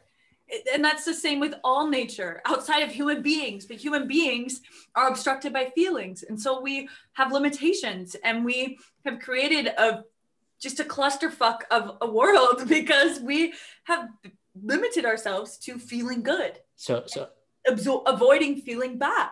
Yeah. So Asif, I kind of want to like just challenge you a little bit, not in like from my perspective, but from the perspective of someone who says, you know, if we didn't have problems, life wouldn't be worth living, right? Where they would likely say that the happiness comes from solving the problem, right? Isn't it those same people who like wish they could just work on their art, or like wish they could just work on their paintings, or wish they could just produce music, or just hang out with their family, all that stuff? Yeah, and I'm glad you like. It's a good point to bring up, but it's like everybody is. You know what? One thing I was talking to Maylad about is the way that you'll have, for example, like a devout Christian who's like, yes, I spend all my time spreading the word of God, blah, blah, blah. And it's like, oh, what do you do for work? It's like some bullshit that they do for like 8 to 10 hours a day. But by all their time, they're saying, I have that part of my life. That's most of my life. And then for all my free time, the 4 hours a day or whatever. Well, that's what they identify as. Right, exactly. But the point is, it's like they're keeping it separate. It's like there's this thing that I have to do no matter what. It's a fact of life. You work, you pay taxes, you die, like that kind of, that kind of mentality. It's like then, and you enjoy yourself. You work, you pay taxes, you enjoy yourself. Or you do the work of God or whatever the case may be. It's like you're not considering that all of that is your life. And the whole time you're working, you're just wishing that you could just be doing this thing. Which is the whole point of like, if that wasn't a problem, like you guys ever ask people, if money wasn't an object, and you can feel, what would you do? People love going into that and being like, well, I don't know. Well, maybe I would travel and I would do this and all that stuff, right? It's like, then why the fuck why would you even think about the lottery? Why would you even bring up like, oh, if I had 3 wishes, here's what I would wish for. It's like solving all the problems always. You know what I mean? Like world peace, like 5, I always wish for 5 more wishes. I would wish for more problems. Exactly. Right? It's like, cause I'm getting bored now. It's like, shut up. Shut up. That's just being, so good. that's just messing around. But the point is, that's so obviously, I want to go back to something that Cameron said earlier on. He was saying, if you look at the world and you look at it self-honestly, right? And you're like, whoa, this is bad. Like, it's not pretty, right? It can be very easy to go into this like destitute feeling of like isolation, loneliness, nothing's ever like cynicism, right? It's like this world is a dark fucking place, right? And that's if you don't have a solution. In order to resolve that within you so that you don't live your whole life in like, oh my God, like everything is awful. Then you say there's something that's going to handle it. There's some reason why this is all happening and it's going to find its way to glory or whatever, right? And that's where that concept of God comes in. The problem lies within people not having a solution. That's why, well, the importance of having a group is that when I was saying, if you just want to be a parent, like that's good too. But Cameron can see how people will interpret that of like, oh, okay, phew, like, okay, I don't have to like step up. It's like, no. I'm really glad he said that because it's true. It's like, you can't use that as an excuse. There's specific situations that I was talking about, but I couldn't see that when I was saying it. But the point is, this is why it's so important that, like Cameron said, we don't have just one person, one Jesus, one Mahatma Gandhi, because you just take out that guy and then nothing happens. And we saw it time and time and time and time, right? So the whole point is growing a team, a legion, a league of individuals who are going out into their respective communities and supporting people to see what you see. Supporting others to see like we see. And going back to that point of why it is an individual process is because you have to live it for yourself, and then you'll go create in the image and likeness of yourself. That's what self-perfected is, right? Self-perfected is whatever floats your boat. It's 4 people who are Jinn members, right? 4 people who are Techno-Tutor distributors. What you're looking at is the expression of that.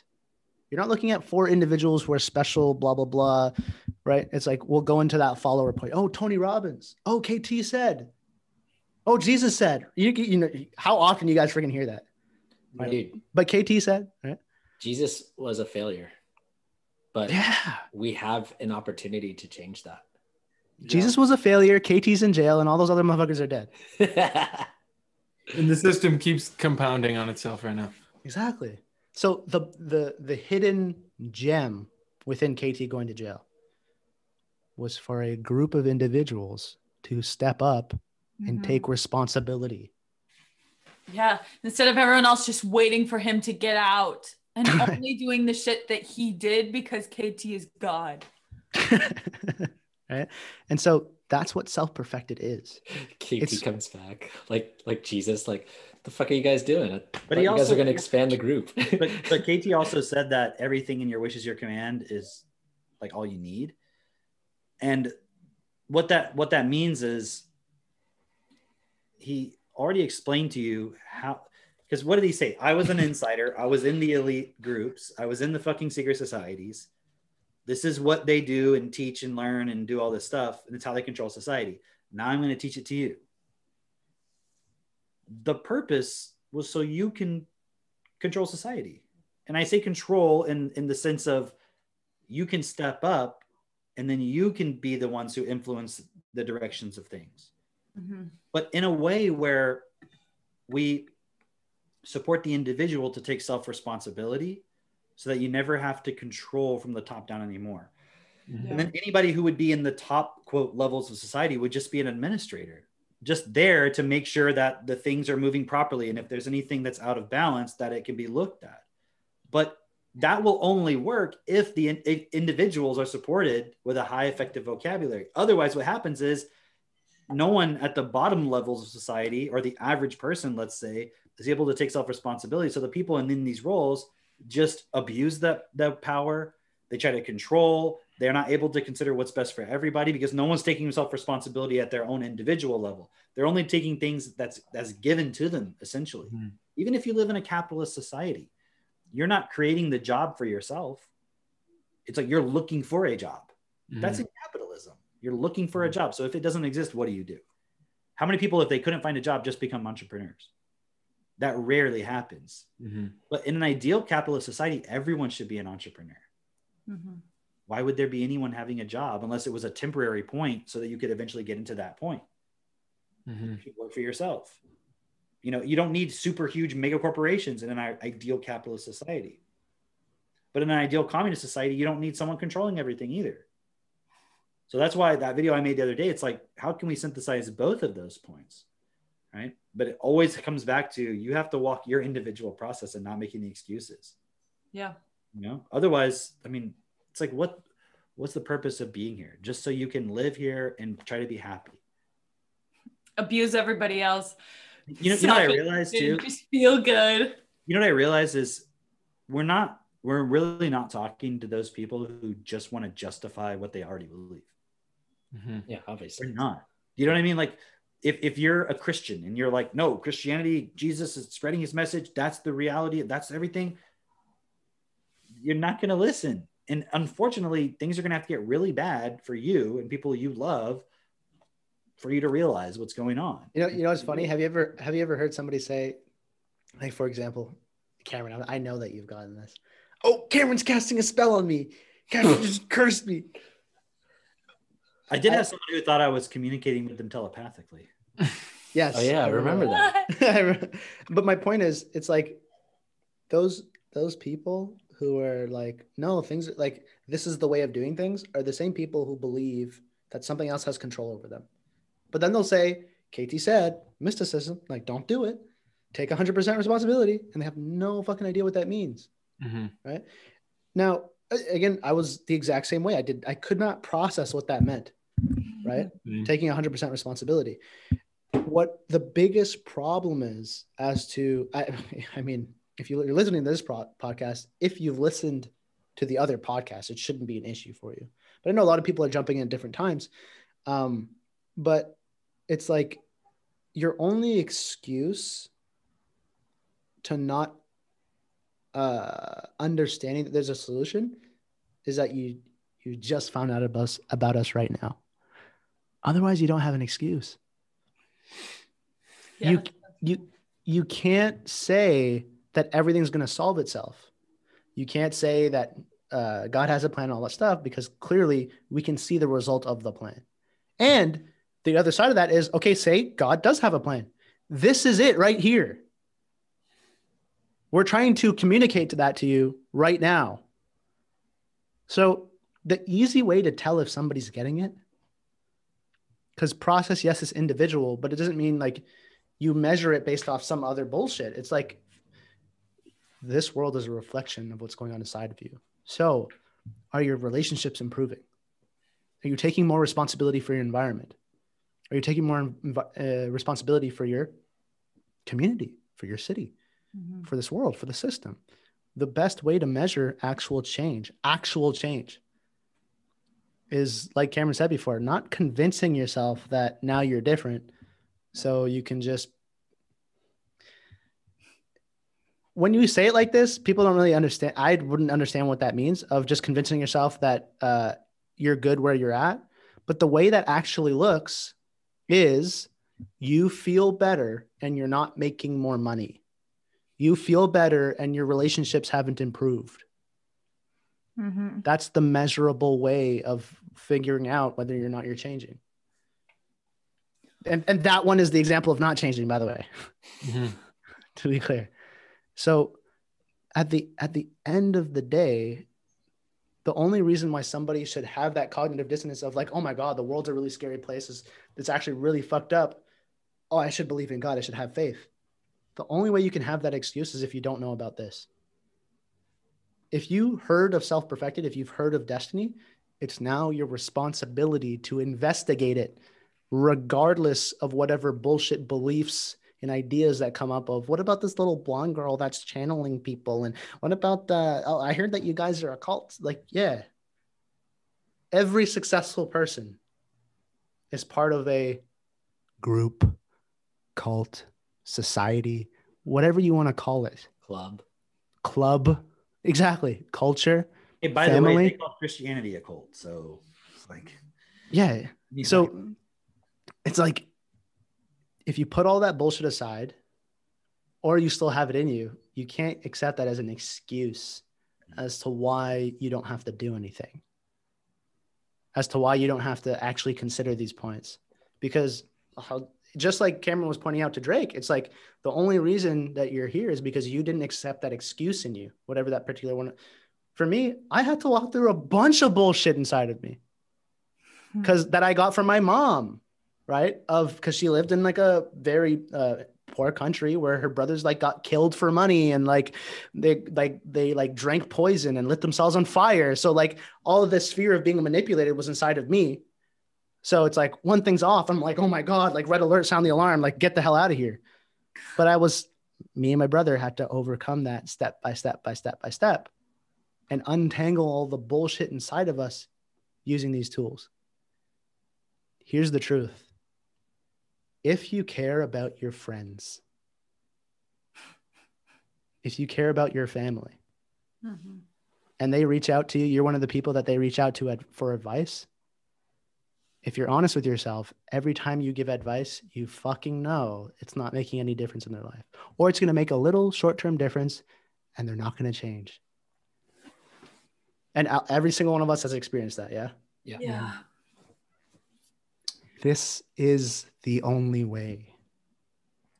And if you haven't figured that out yet, reach out to me directly and I'll explain to you exactly what that means. Because all of us 5 collectively have spent hundreds and hundreds of thousands of dollars trying to figure out how to change. Yeah. Yeah. Mhm. Oh yeah. Do you want to waste that time and money or just have the answer now? It's like the whole point of listening to successful people is so you don't have to go through the same bullshit that they go through. Katie says that you can learn from your experiences, which will take forever, or you can learn from other people's experiences. For real. So just a suggestion.